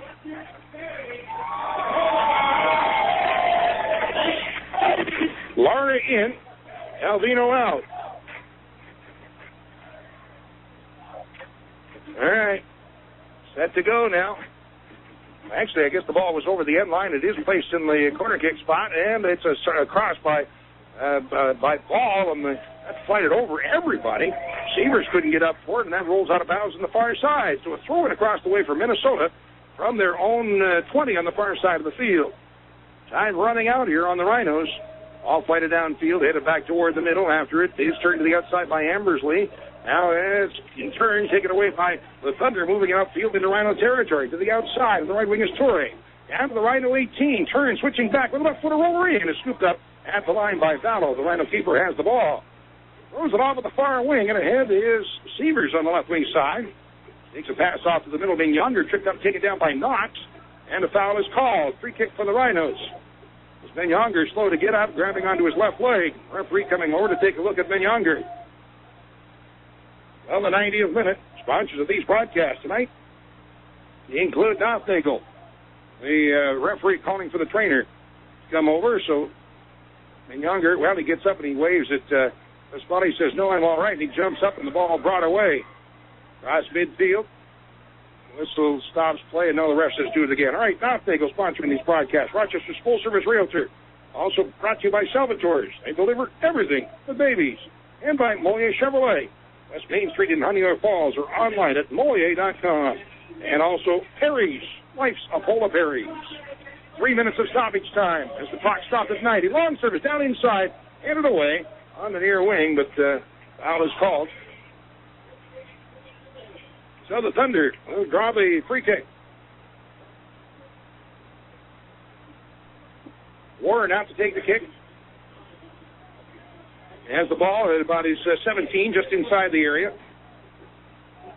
Warren waits for the players to move away. We're in stoppage time, and the Rhinos need a goal. 3 minutes of stoppage time. Probably about 2 left. Headed for by Palguda, but knocked down, and Bolton draws it back. Palguda to his own 20 for Perry with the right foot, then sends a high floater through midfield. Headed up in the air, comes out of the near side. Sanfilippo nods it along the near wing. Checking back on the ball is Zadosian. That's blocked away and taken back by the Thunder and then delivered downfield. Ball got a bounce on the near side. Trying to get a ball. Fourth official goes over, gets a ball from the ball girl. Harry with a high throw in through midfield. Zadosian in underneath it. Able to flick it forward, but turning back, nodding it to the keeper is Brisson. And so Warren has the ball on the second bounce. Holds on, waits for players to move away. I know certainly we're looking at a W for this one as Minnesota near the bottom of the table. But again, they played so well the last little bit, having won 3 of their last 5, trying to make it 4 of the last 6. Brought away by Adosian up the right side as Becky streaking in the middle. Adosian's cross along the 18, skips through out the far end of the 18. He's down by Ball deep in the far corner. Draws it to the end line, looking for a switch back, but that's knocked away along the end line and then booted up into the stands, way up into the stands. So across the way, it'll be a throw-in for the Minnesota Thunder. A throw-in to Palguda up the left wing. And off the foot. Now the defender and out over the end line, so a corner kick now for the Rhinos. Corner off the left wing side. Stoppage time. Maybe a minute to go. Ambersley off the left wing side, a right-footed kicker. He'll serve it up. Here comes the kick. In the middle, coming down, and Warren up in the air will bring it away. Gallows out of the net. I see him something involved in the mix, so the net to my left is way empty. And Younger blocking Warren from being able to kick downfield, and Warren sends a high floater downfield. Back for it. Ballo chasing it down. A couple of bounces inside of his 18. And the whistle blows, and that's going to be it. Here's the final whistle. All right, I'll just tell you that since I'm operating here in the makeshift situation of just operating on a cell phone, I'm just going to keep it here for a minute and then sign off from here because there's not a whole lot of time left on this battery. So I'll tell you, the one goal that was scored in the match came in the 46th minute by Albino, his third of the season. Albino scoring, and Minnesota with the only goal of the night coming away with a 1-0 victory. Rochester, and I had the unofficial shots in the game at 11 for Minnesota and 5 for the Rhinos. Corner kicks, Rochester had 9 and Minnesota 3. Offsides 3 against Rochester and 1 against Minnesota.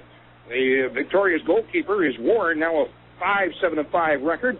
And the loss taken by Scott Dallow, now a 10-4-7 record on the season. And Rochester does not gain any ground. Is coming into this one. They were second in the USL First Division coming into this one. Rochester's record now at 10-4-7 on the year. At the moment, still second in the league with 37 points.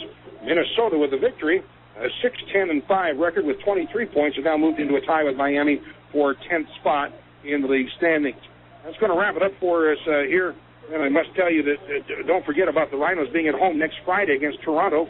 Next Friday night, $10,000 giveaway. So don't miss that one. That's an 8:05 kickoff time, by the way. The Pellegrinos sub of the game tonight. I thought Bolton played very well for the Rhinos, so I'm going to go with Josh Bolton. The power trip play of the game, well, we'll just give it the goal, which Albino scored off the crossbar. That's the opening stages of the second period, or the second half of play. And what else I need to tell you? I also need to tell you that don't forget to check out the Messenger Post for the coming week to see if at any of the home games you might have had your picture taken and be the fan of the game. So check out the Messenger Post for those. All right, still to come, is the post-game show. Joe Giuliano will be along with you. We apologize for all of the equipment problems we've had here today and the rather helter-skelter way that we brought this broadcast to you. But I wish I had a better story, but it doesn't make any difference anyway, as this one is over, and the Minnesota Thunder coming out on top. The final score for Minnesota, the Thunder 1, and the Rhinos nothing. I'm Don Stevens. Back to the studios. This is the Rhinos Broadcast Network.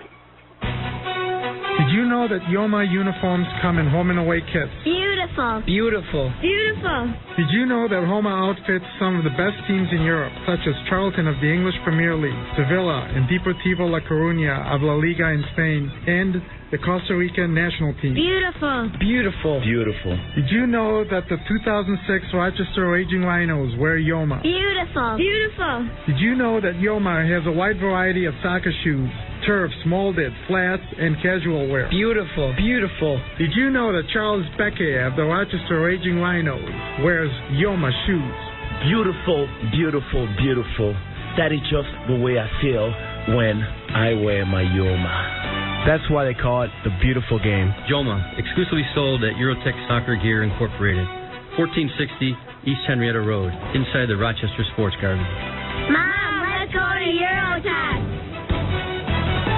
Looking for great gas mileage and performance? Best Volvo wants you to know that you don't have to sacrifice style and safety for an economical car. Best Volvo's front-wheel drive S60s, S80s, and S40s get about 30 miles to the gallon. Even the highly rated Volvo XC90 SUV gets about 23 miles per gallon. For great lease and purchase prices on new and certified pre-owned Volvos, Best Volvo, where style and safety come together. 1500 University Avenue. Sold is the word you hear most in Auction Direct USA because we're the only place you can buy quality pre-owned vehicles for the same price we sell to dealers at our online auction, plus $3.99. Trade in your existing vehicle toward your auction purchase. Get financing and extended warranties. There's even a 3-day money-back guarantee. So come experience our completely customer-driven sales process only at Auction Direct USA, America's public auto auction. AuctionDirectUSA.com. The new Fickle 93.3 FM WFKL Fairport. We've been on the air just about a year now, and this whole random radio thing's catching on. Hi, I just found Fickle a couple days ago, and I've got to say I love it. It beats all the other radio, and I love hearing all my songs from the 80s and 70s. It is great. I love Fickle. What do you think? I really love your station. No other station plays music like you. Call the Fickle voicemail at 423-2933. Hi, this is Debbie from Shortsville, and we love our Fickle. Random Radio is caught on in Rochester. And now, back to the Rhinos on Fickle 93.3 FM. Time for the Rhinos post-game show. If you're just tuning in now, the Rhinos falling to the Minnesota Thunder at James Griffin Stadium in Minnesota, in St. Paul, Minnesota. 1-0 Minnesota over the Rhinos. Terry Alvino scoring in the 46th minute. Stats, again, unofficial from Don's broadcast. Shots on goal, 11 for Minnesota, 5 for the Rhinos. Corner kicks, 9 for Rochester, 3 for Minnesota. And offsides, 3 for the Rhinos and 1 for the Thunder. In that game, Greg Howells did have a shot that hit the post.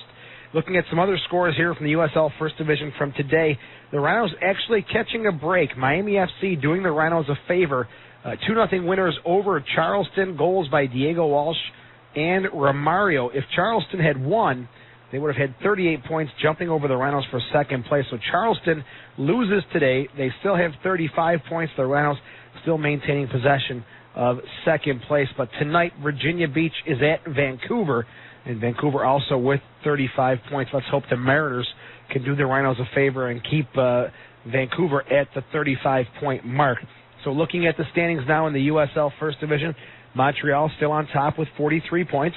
The Rhinos in second place as of now with 37 points. Charleston falling down in Miami in the mid-90s. They have 35 points along with Vancouver. Puerto Rico with 30 points. Atlanta, Virginia Beach with 29. Seattle with 28. With the win tonight, Miami FC has 26 points, jumping up over the Portland Timbers with 24.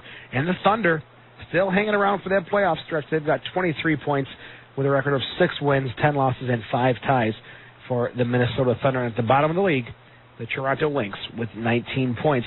So the scores again from today: Minnesota 1, Rochester 0, Miami 2, Charleston 0, 10 o'clock kickoff, Virginia Beach at Vancouver. When we come back, it'll be the Nextel Direct call-in show driven by Auto Depot. and Auction Direct on the Rhinos Broadcast Network. You know the Distillery is the best place in town to watch the game of your choice in big screen comfort. But just because the Distillery features 30-plus big screen TVs and great drink specials doesn't mean we're just a sports bar. The Distillery is about the food. From wings, burgers, fresh sandwiches and salads to mouth-watering steaks, seafood, and pasta, our entire menu's always available. Come enjoy yourself today.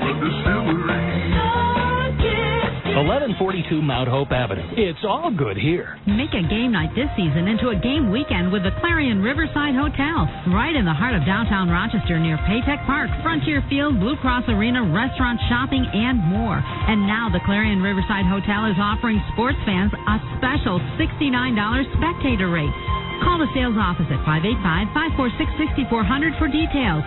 The Clarion Riverside Hotel, 120 Main Street, downtown, right on the banks of the Genesee River, and just a free kick away from Paytech Park.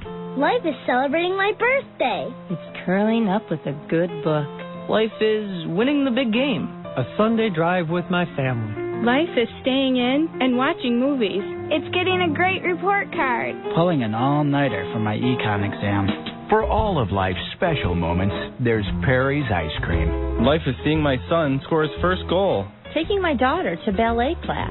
It's a sleepover party. It's finishing the last load of laundry. Life is watching my kids play together all afternoon. Since 1918, the Perry's family has created the one-of-a-kind flavors that make every occasion even better. Piece of cake, Panda Paws, Bittersweet Symphony, All-American, and more. Pick up your favorite flavors at your local grocery store or ice cream stand. It's spending an evening with friends. A romantic dinner for two. Life is something different every day. Life is a bowl of Perry's. Next up, it's your turn to sound off on tonight's game. It's the Nextel Direct Connect post-game call-in show. We will take your calls. We would love to take your calls. Call in now, 222-9393. Call-in show driven by Auto Depot and Auction Direct. Joe Giuliano with you. The Rhinos falling in Minnesota 1-0. Terry Alvino scoring in the 46th minute. And before we even start, folks, congratulations, I guess, to Don Stevens. He's a trooper. He worked his way through it. The stadium press box in James Griffin Stadium, I guess, not the most up-to-date as far as technology is concerned. Don Stevens eventually going to the cell phone to finish off the broadcast. Huge portions of the game missed. So, folks, I'm going to do the best I can. Bear with me to put this game together. Soccer Sam was in attendance. He's on the phone with us now. He's going to have to be the eyes, the ears, and the mind behind this broadcast tonight because, again, a lot of situations there from the press box in Minnesota out of our control here at the Fickle Studios. And James Griffin Stadium might need a little overhaul. Sammy, welcome to the post-game show. What a situation back here. Trying to listen to Don on the on his broadcast equipment. Then he's on the cell phone. I guess he did whatever he could do to get the broadcast on tonight. Joe, he did everything he could. I mean, I was trying to guide him or help him, try to grab some people to help him out. I struggled too, and unfortunately, I kind of missed the goal too. The only thing I saw Alvino kind of alone, he just popped it probably right outside the box and just hit the upper bar, bounced down. I thought it was going to bounce out. They went in the back of the net. But it's a strange game here and a lot of aspects of it. The number again, 222-9393. And Tim, like I said, we were cutting in and out for big portions of the game tonight. And again, not due to Fickle, due to the situation there. The stadium, you said it even during the pregame show, very high school-like, being kind. I'm being really kind. I give them credit. They're trying the best they can. I mean, right now all the fans are on the field. Not all the fans, but all the fans that wanted to stay. Players are on the field signing autographs, cheerleaders. It's a great environment, family kind of environment. After the game, the PA announcer comes down to the actual grounds of the field and then gets the player the game interview for all the fans. And I'll stand around and listen and watch. But other than that, Joey. I tell you, man, it's just it's a shame. I mean, the players aren't even taking showers here at this facility. They're going back to the hotel. That's how bad it is back there. But that's no excuse for tonight's game. The bottom line is, whatever you missed, you didn't miss much. If your radio went out, we didn't have a lot of shots on goal. They didn't have a lot of shots on goal. There wasn't a lot of action. There was a lot of balls going out of bounds. They were playing long ball to their fast forwards, and our defense was popping in the middle. We, touch here and there and lose the ball, and then come right back. So it wasn't a very entertaining game, to say the least. Do you think fatigue may have set in? The Rhinos played Wednesday night, last week, and they played Friday night. Do you think fatigue's setting in now? Well, John, I don't know how much I could say or not say, but it definitely, man. I mean, the bottom line is that they played Friday night. They played their hearts out against the Montreal, or Saturday night, I'm sorry. And Sunday morning, we get on a plane. I got my days mixed up right now. They played Wednesday in Montreal. Sunday, Joe. Friday night. Yeah. Saturday morning, 5 a.m., we're at the airport. Because of these new Code Red rules and regulations, we had to be there like at 5 a.m. So those guys that played that night basically had to go home and get ready to get on the plane next day, Saturday morning. And, I tell you, I'm dead tired right now. I mean, there's an hour time change, which isn't a big deal, but you get up at 5 in the morning, you're all wound up from the game. I'm all wound up watching. Imagine those guys playing. And next morning, your alarm clock goes off at 4:30 to get to the airport. I think it caught up to him. Yeah, that definitely makes sense. As far as the Rhinos are concerned, some substitutions. Bonsu went out with an ankle injury. Any chance to find out what happened there? Joe, I'm trying. They're in a team meeting right now. There's probably 100 people waiting here for Johnny Minyaga to come out of the locker room. I'm waiting for the players to come out so I can find out what happened to him. He kind of limped off the field pretty bad. So did Johnny Minyaga late in the game. He kind of looked like he got chopped pretty hard. Val really wasn't credited with any great saves. A lot didn't happen in our area at all against us other than the goal.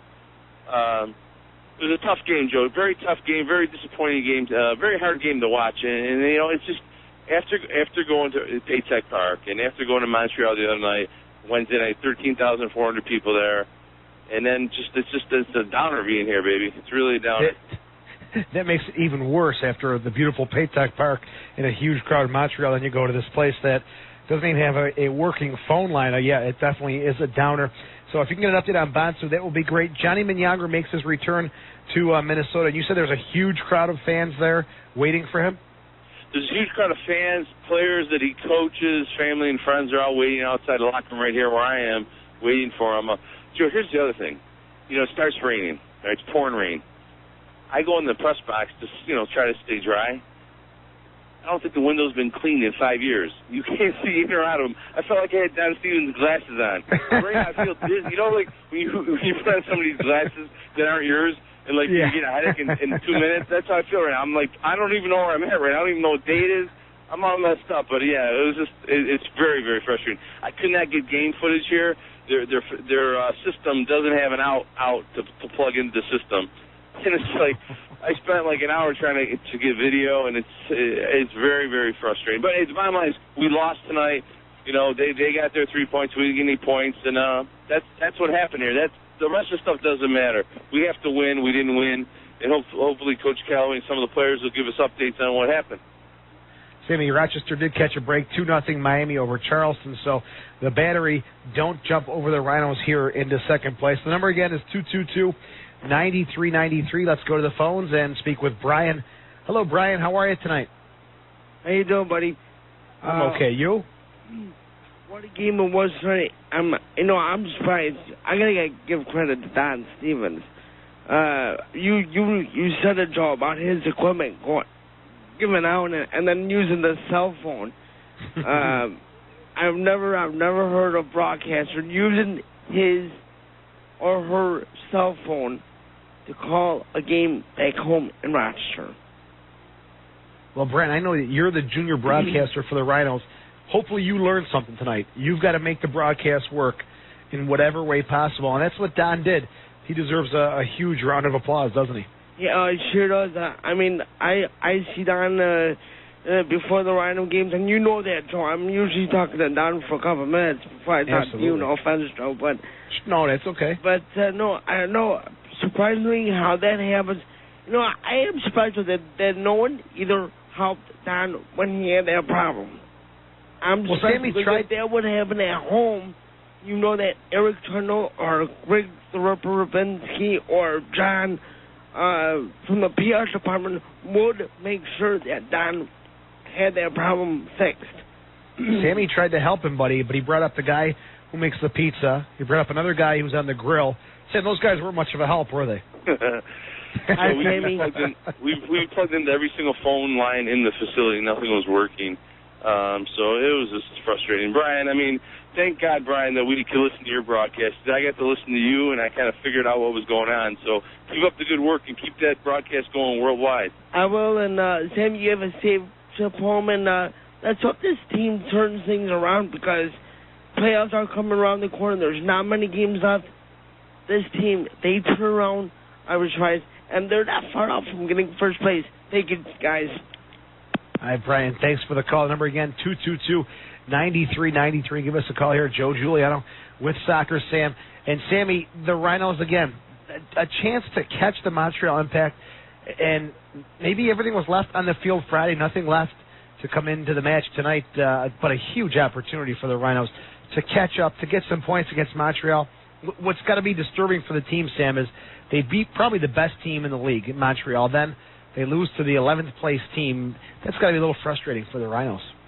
Oh, definitely. You can see the frustration right now. Usually the players, even after a loss, are eager to talk to me, but everyone's just eager to get out of here, and they don't seem real happy. And hopefully Scott Vale will give me an interview. Scott, with Joe Giuliano, just your thoughts on what happened tonight. Just the team seemed flat and seemed connected at all. Yeah, I think there are a lot of factors that really played into what happened tonight, but we're not looking for excuses. We're the second best team tonight, and we lost. So that's just the way it goes. Housey hit the post in the first half. If he makes that, the game's totally different. But we weren't the better team tonight. We could have grinded out a 0-0 tie if we could, but we didn't really get very many good looks on goal.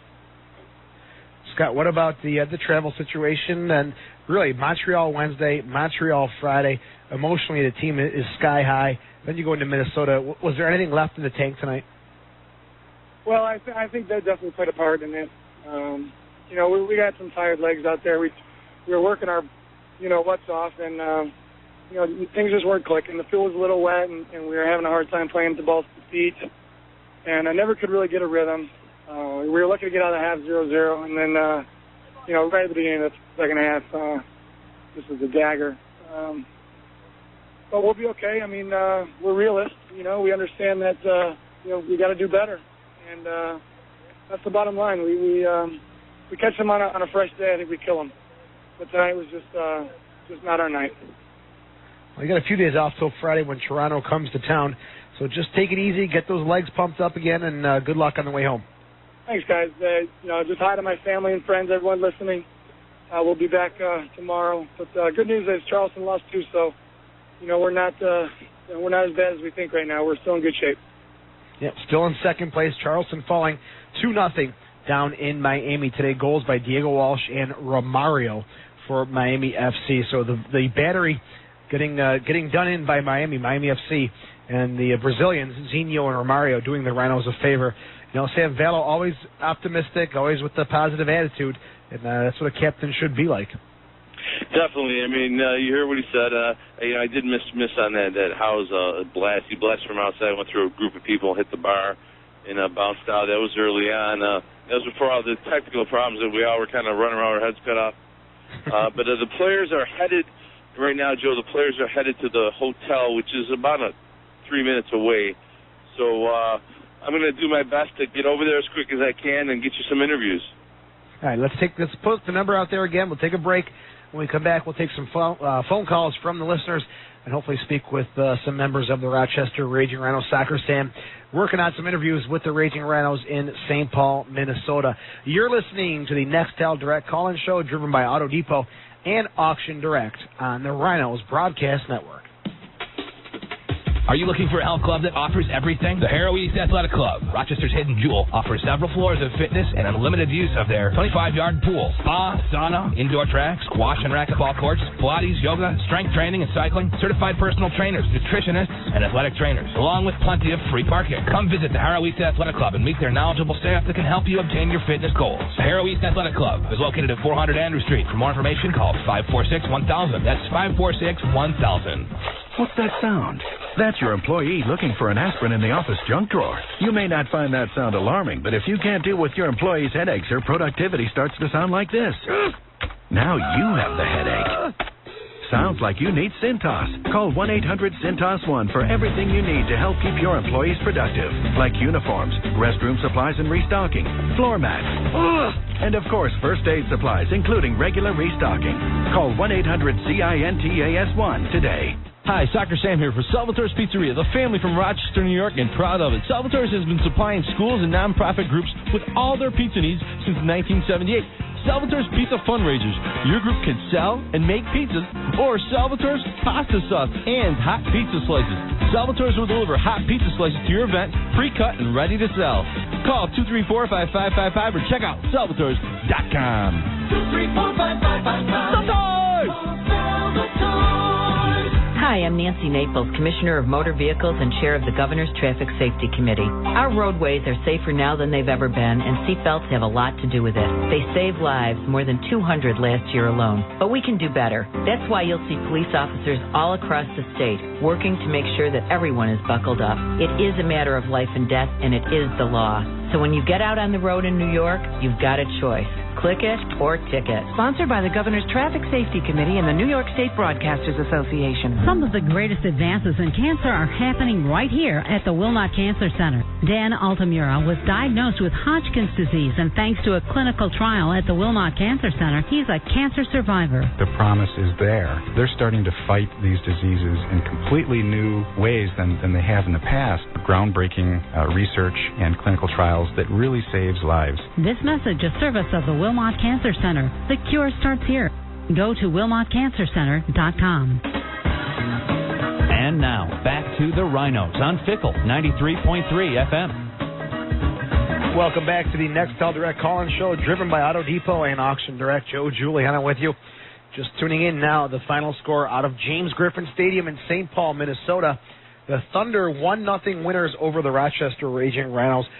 Terry Alvino scoring in the 46th minute to give the Thunder the 1-0 win. Greg Howes did have a shot that went off the crossbar, or off the post, in the first half, but the Rhinos still going down 1-0. And the big news so far is the Rhinos did lose, but Charleston also lost to Miami. So for now, the Rhinos hang on to second place.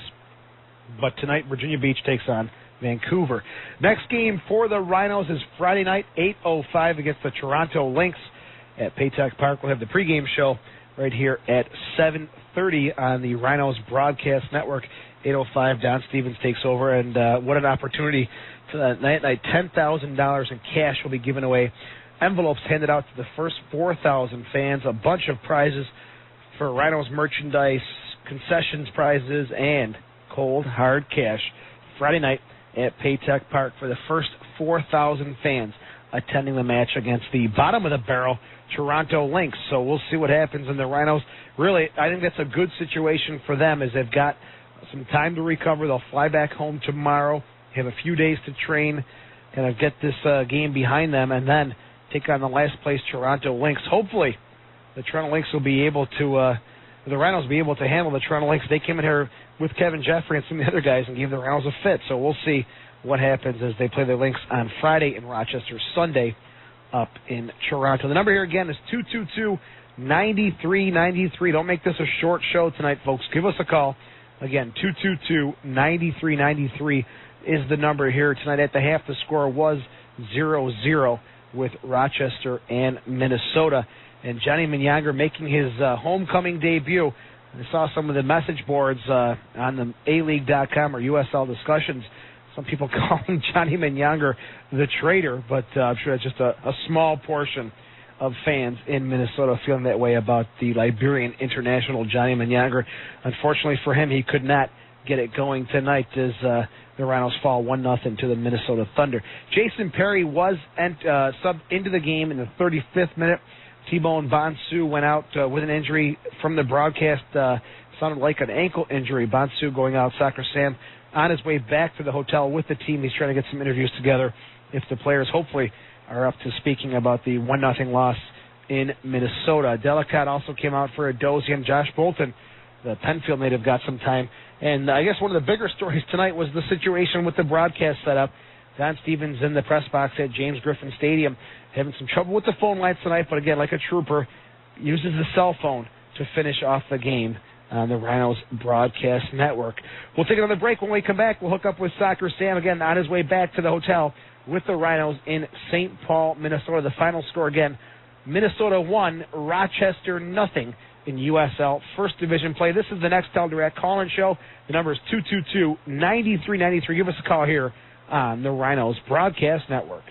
Hot dogs. No one makes them better than Swigo's. Hot dogs. Hometown favorites from Swigo's. The flavor is right. In every bite. Cover them with lots of everything nice. Everything you like. Come on, taste one. No one makes a hot dog like Swigo's. 'Cause how we make them great. Why are people so happy lately? Because I'm saving money every minute, every day on the services I already use. Yeah, like digital cable, Roadrunner, and digital phone together. I'm saving hundreds of dollars every year. Finally, a company that gets it. Yep. Join the thousands that have switched to Time Warner cables all in one. Call 800-756-7956 today. That's 800-756-7956. All in one. Only from Time Warner Cable. Savings based on retail pricing. Some restrictions apply. Hey Rhino fans, did you know that FoodLink, the regional food bank, does more than rescue and redistribute food? Hunger is just a symptom of a greater problem, so FoodLink's programs promote nutrition and economic development in order to impact on the causes of hunger, like the Kids Cafe and Summer Meals program, which provide a hot, nutritious meal to Rochester's children, along with supportive programming at sites across the city. Or the Farmers Fulfillment Center, which connects local farmers with local markets to build community wealth while increasing the availability of fresh, nutritious produce. These and other programs allow FoodLink, along with the support of our community, to make a real difference in the lives of our neighbors in need. Because the problem is more than hunger and the solution is more than food. To volunteer, donate, or to learn more about what you can do to help, visit foodlinkny.org or call 328-3380. Working together, we have the power to end hunger, build self-sufficiency, and foster nutritional wellness right here in our community. And now, back to the Rhinos on Fickle 93.3 FM. We are back here at the Nextel Direct call-in show, driven by Auto Depot and Auction Direct. The Rhinos falling in Minnesota 1-0 at James Griffin Stadium. The number again, 222-9393. Joe Giuliano here on the postgame show. Let's go back to the phones and speak with Steven. Hello, Steven. How are you tonight? Hi, how are you doing? Hanging in there, buddy. I just wanted to know how T-Bone is doing. We heard that he hurt his ankle. Do we have an update? Did you happen to hear from anyone? Was it serious? I think he sprained it or just twisted it a little bit. Do we know? Well, the injury happened in the 35th minute. Soccer Sam is on the bus with the team heading back to the hotel. And before I let him sign off with us, I had him check on that. So we'll see what happens when he calls back here when they get to the hotel. But hopefully nothing too serious, because I thought he's been playing pretty well. Yes, yeah, I really enjoyed watching him play. I thought he was fantastic in the U.S. Open Cup game. Just played a wonderful game. Also against Montreal at home, I thought he played a fantastic game. So it'd be a big loss if he wasn't there for the next couple of games. So I actually have to tell him as a person too. He's a great guy. So I hope he's doing all right. He is a first-class guy. We'll definitely pass along your thoughts, and you're thinking about him. But what are your thoughts? They play Montreal Wednesday, Friday. They have a great game on Friday. Then they fall to the second-last place team in the USL First Division. Are you concerned about that? Yeah, I mean, it's disappointing, but as a soccer player myself, I know traveling is exhausting, and playing away from home, playing after only a day's rest, all sorts of things can happen. And the league is so different than it was a few years ago. That's one of the things I've noticed over the years watching them, that the last place teams, I saw the game against Toronto that they tied, a game they were supposed to blow the other team away. The differences between the good teams and the bad teams is so much smaller. And, I mean, it sounded like, obviously I didn't see the game, but it sounded like Minnesota played a good game. They had a lot of shots on goal. So stuff like this happens. I'm disappointed, but also because I'm a soccer player, I realize that this sort of thing's going to happen. So I feel really bad for the guys, though. I mean, it's such a disappointment. They had an opportunity to close the gap, like you said, on first place, and it just didn't happen tonight.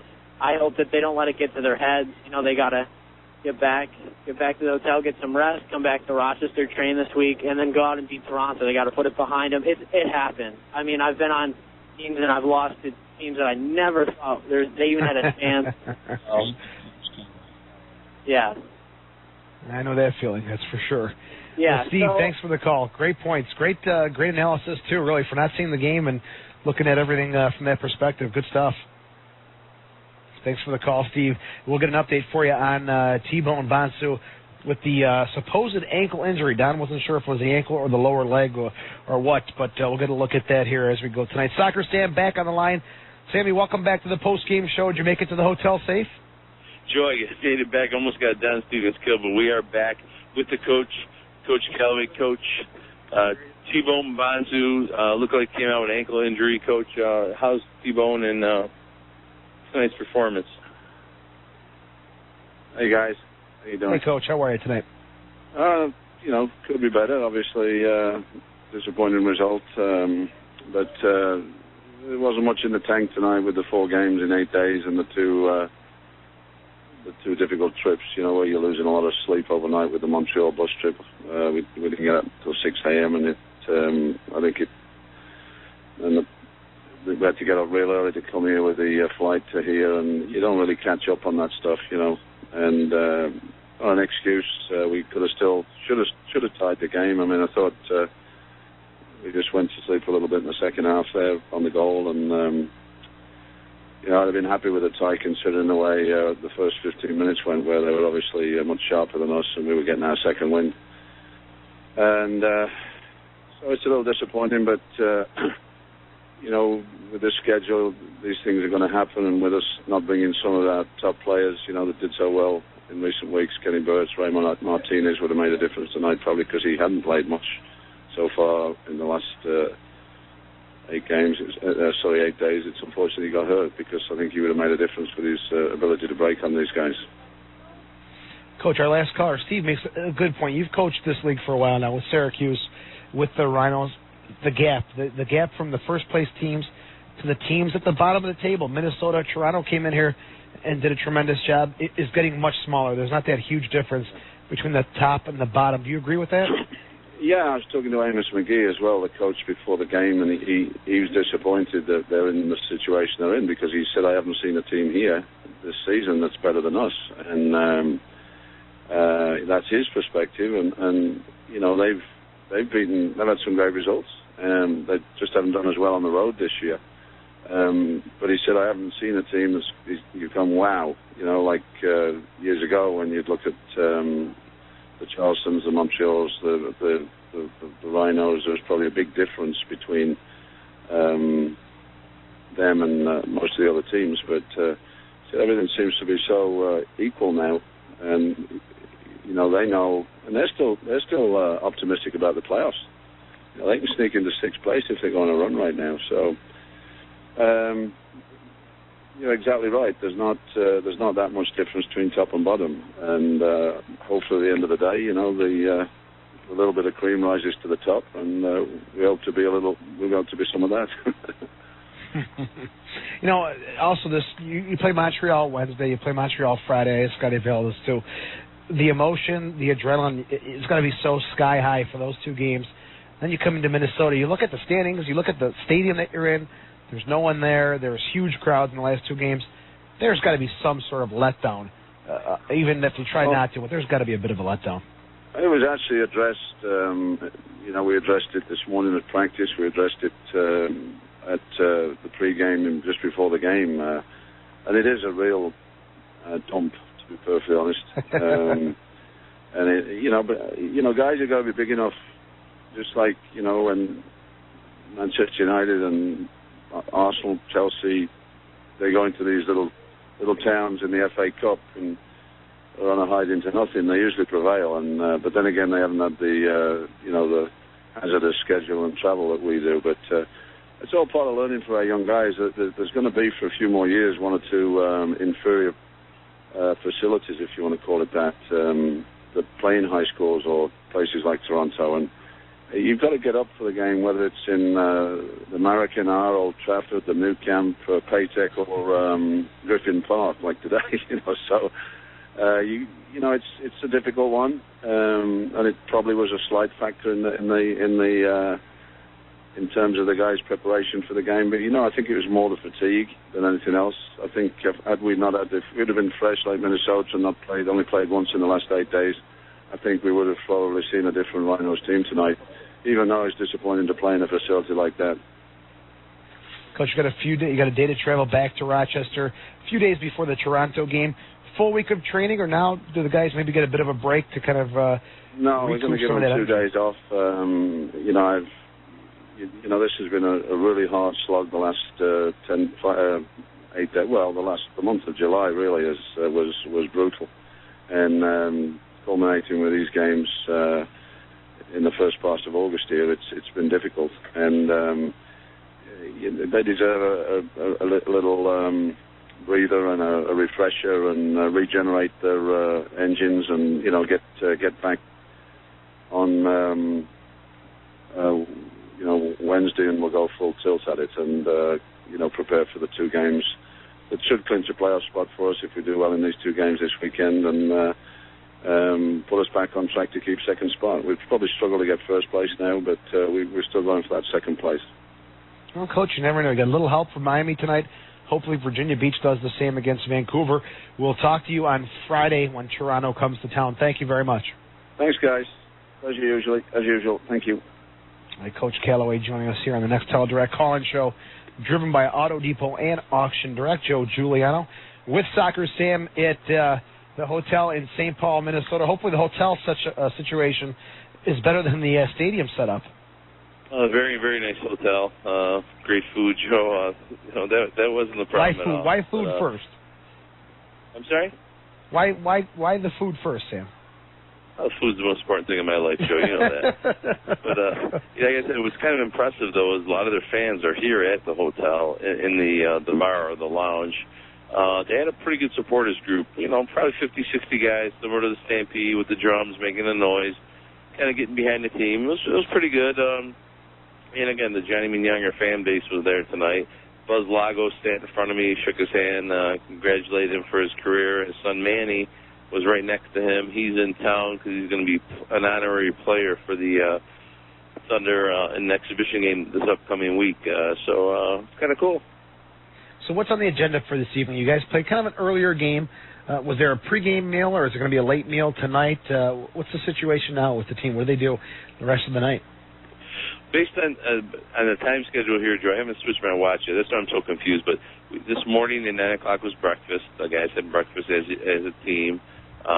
Did a little walk around as a team, went to the stadium, checked it out, and came back, relaxed. They had lunch today at 12:30. And then at 3 o'clock we left for the stadium. So now they're here, they're relaxing, and I guess at 8 o'clock our time, 9 o'clock your time, they're going to jump on a bus here and go downtown, and for dinner everyone's going to basically do what they want tonight. Well, that's kind of a different setup for the team. Usually it's team dinner. Tonight the little change of pace. That's good, though. Keeps the guys kind of guessing as to what's coming next. Well, I think, Joe, I think Coach realized that these guys are it's been a long, Wednesday on a long bus to Montreal, coming back, early morning flight to get here. I think he realized they need a little time for themselves. And, they all went out last night and as a group, and certain guys, they had like 3 restaurants next to each other, and they all kind of split up a little bit, and that's what they did last night. And but afterwards, they're all together in the lobby watching the games, the Red Bulls against whoever it was, Barcelona. And they're out watching that, and everybody's cheering for the Red Bulls. It's amazing how many guys they know from both teams, from the Red Bulls and Real Salt Lake. We watched both those games in the lobby here last night. And you still see the difference, though, between Barcelona and the Red Bulls, and then Real Madrid and Real Salt Lake. Speaking of Real Salt Lake, Sammy, they broke ground yesterday on their new soccer stadium. You and I talked about, is MLS coming to Rochester? Is Real Salt Lake just using Rochester kind of as a pawn? And they sure were. There was never any intent to come here. What do you think about that whole situation? Politics, baby, dirty politics. That's how America's built, I guess. But yeah, it's weird how all of a sudden, you try to build a house in Webster, and it takes months of planning and getting zoning and permits. They went from 1 week to moving to the next week to break ground. I don't get that. Crazy stuff. Any more players around, Sam, or are they kind of already on their way doing their thing? So I think after, if you take another break anytime soon, I think after that break they'll be down because they have to meet in the lobby at 1:45, I believe. So we're a few minutes away from the meeting down here in the lobby, and I'll try to get them on. Brian was nice enough to let me use some of his portable equipment, so I'm able to move around a little bit if I have to. All right, we will take this last break here, hopefully get some players on in the next segment here of the Nextel Direct call-in show, driven by Auto Depot and Auction Direct on the Rhinos Broadcast Network. Yes, it's perfect. The blue citrus flavor, outstanding. I can taste the power. I've created an energy drink which actually tastes good. Hey, Doc, I've already got a great-tasting energy drink called Power Trip. Its great blue citrus taste and energy boost keeps you moving morning, day, and night. Visit them on the web at powertripbev.com or grab yours at a store near you. Power Trip Extreme Energy Drink. Powerful, great taste. What if you celebrated getting things done in your office the way you celebrate on the field? We won the pitch. It'll be our biggest client ever. That's cold. Perhaps some celebrations are best left on the field. But when you hear this, you'll know things are getting done. To learn more about how Nextel can help you get more done, call 888-98-NEXTEL or visit getnextelnow.com. Nextel. Nextel, proud sponsors of your hometown team, the Rochester Raging Rhinos. The news is out. The Daily Messenger and Post Weekly newspapers now reach 250,000 readers every week. Wow, that's a lot of readers. Post Weekly newspaper circulation in Monroe County has grown by 90%. There are now over 850 convenient locations to pick up the Post, plus home delivery. And the Daily Messenger with the Ontario County Connection offers near saturation coverage of Ontario County. Now even more readers look for the Daily Messenger and Post Weekly newspapers for news, sports, entertainment, and classifieds. Plus, with upscale advertising supplements like healthy living, kids, and seniors, there's something for everyone in Messenger Post newspapers. Call 800-724-2099 to find out more.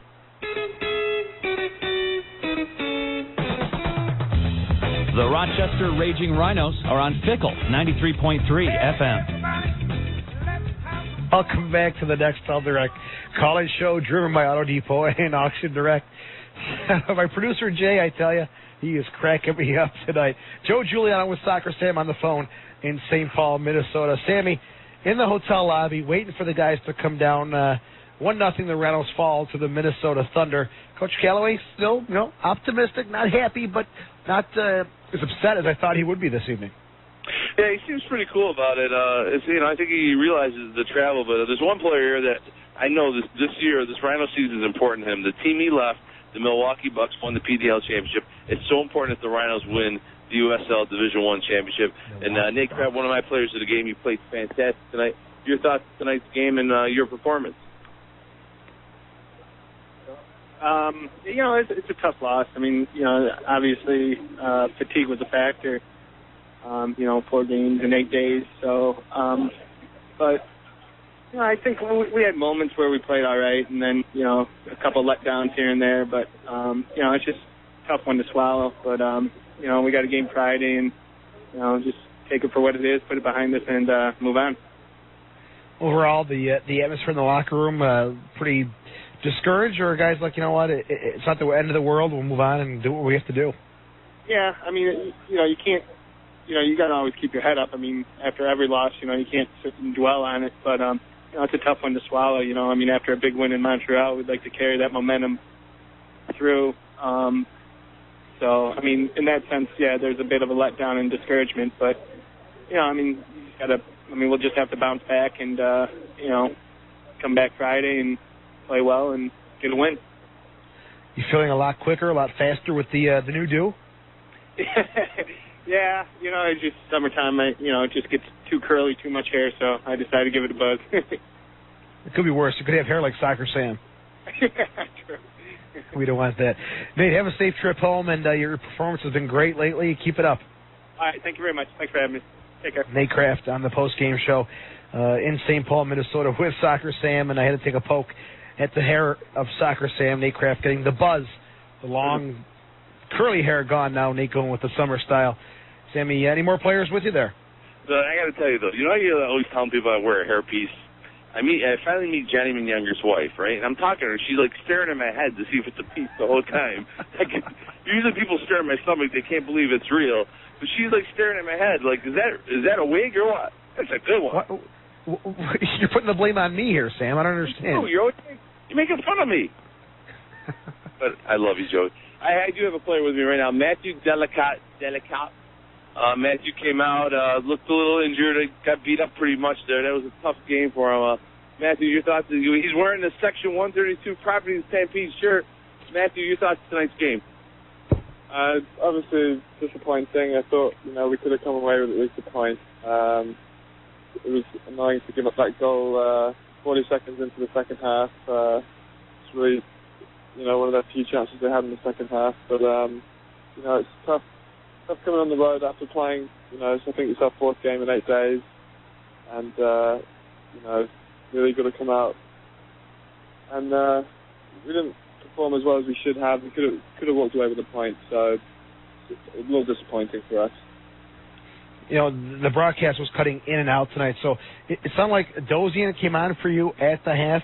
Was that just because of fatigue, or were you banged up? What was the situation with that substitution? No, I wasn't too banged up. He just wanted to get some fresh legs on there and see if Conley could, spark us a little bit and get his pace in behind. He had one good chance there that the keeper made a save on, but it was just mainly, to get some fresh legs on and try and change the game. And then obviously we brought some more subs on soon after that to try and help change the game. And unfortunately tonight, it didn't happen. Well, get some rest, get those legs back to healthy levels, and you and Ray Martinez, I think on Friday, hopefully, can go back at it. I love what I saw with you guys up top. Hope so. Thanks very much. Matthew Delicat joining us here. Scored the game-winning goal on Friday night against the Montreal Impact with the assist of Frankie Sanfilippo. But the play was set up by Ray Boom Boom Martinez, and if Soccer Sam does that impression again tonight, I'm going to, who knows what, after talking to Ray getting injured there. Sammy, Ray Martinez also, what do you think he would have done tonight? Well, I tell you, I think he would have had some problems too, Joe. They were just playing all out. They were so fired up. They were playing tough soccer. They were playing very, very physical. Our guys were on the ground a lot. The referee was just, letting a lot of play go on. I didn't see, sometimes refs would call some of the stuff that was going on, but he was letting things fly. I think Ray would have struggled with a real physical team like that. So I'm not sure if that was the answer. I just think they came out to play. I mean, sometimes teams you play against, despite the standings, they were pumped up. They're playing the Rhinos, the almighty Rhinos, one of the most popular teams in American soccer. Jason Perry came in for Bonsu. What was the injury again in Bonsu? Was it his ankle? It was his ankle, a twist. I just talked to Dave Pasquale, the trainer. It's his ankle, little twist. He'll be fine. Nothing serious. Nothing for his wife or family to be alarmed about. He should be fine for practice in the next couple of days when they take a little break. Jason Perry came in. I thought played fantastic. He was working really hard, really quick, real aggressive. I mean, for a big guy, he is just so smooth on the ball and the way he uses his body. So I don't think we missed a beat back there when Jason Perry came back there. I just think that they were all out attack. Minnesota was all out attack, and they were just working really hard. Sammy, great job tonight. Tough loss though for the Rhinos, 1-0 against the Minnesota Thunder. And I agree, Jason Perry, very agile, great athlete, and you don't skip a beat with him coming in to the Rhinos lineup. Your final thoughts before we let you go here tonight and wrap up the Nextel Direct call-in show. I missed my mama's spaghetti meatballs today, so I'm going to get them tomorrow, baby. I'll talk to you next home game, Friday night, Toronto Lynx. Could I call them the Sausage Lynx? Go ahead. I will. The Toronto Sausage Lynx coming to town Friday night. They're giving away lots of money, man, all kinds of cash. First 1,400 fans get an envelope with cash in it. I'm going to be waiting in line early. I'm out. It's Soccer Sam. He'll be with a disguise on Friday night, and it'll be interesting to see how the big guy disguises himself to get that envelope with some serious cash in it. Final score again tonight, Minnesota 1, Rochester 0. Terry Alvino scoring in the 46th minute. The Rhinos' next game is Friday night, 8:05 kickoff against the Toronto Lynx. 7:30 pregame show right here on the Rhinos Broadcast Network. I'll host that here from Paytech Park. For Don Stevens, for Soccer Sam, and for the world's best producer, Jay, back in the Fickle Studios, I'm Joe Giuliano saying ciao for now. You've been listening to the Rhinos Broadcast Network.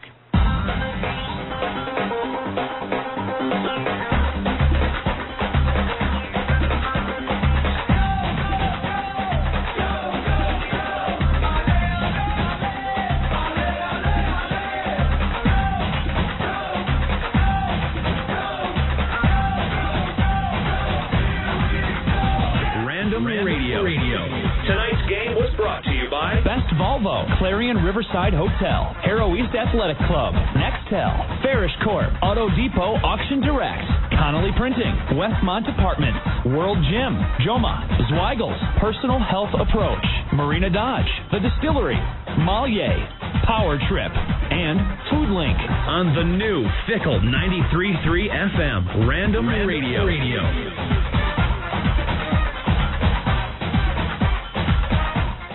The new Fickle 93.3 FM, WFKL, Fairport. We've been on the air just about a year now, and this whole random radio thing's catching on. Hi, I love your station, but I think it would be okay if somebody accidentally broke the CD that has the Macarena on it. What do you think? You know, I'm a pretty fickle person generally, but I'm definitely not fickle about you guys. It's 93.3 for me.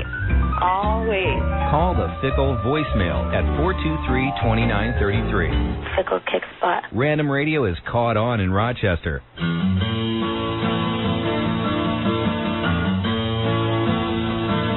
I gave a girl a ride in the wagon.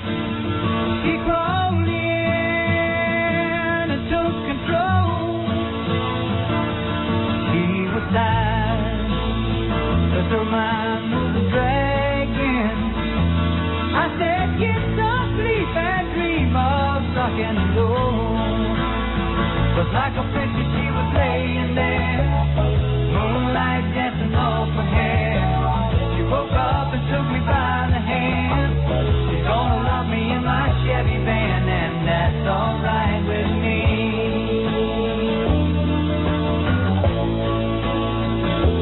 Her young face was like that of an angel.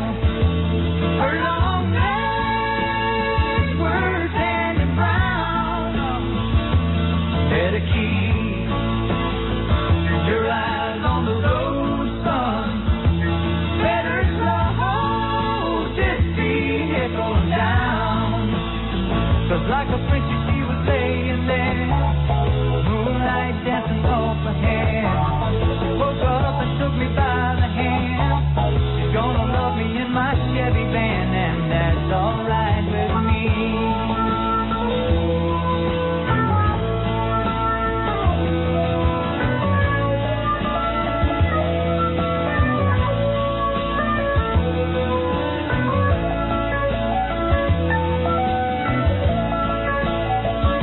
I put her out in a town that was so small. You could throw rocks from end to end. A dirt road Main Street, she walked off in bare feet. It's a shame I won't be passing through again. But like a princess she was laying there, moonlight dancing off her hair.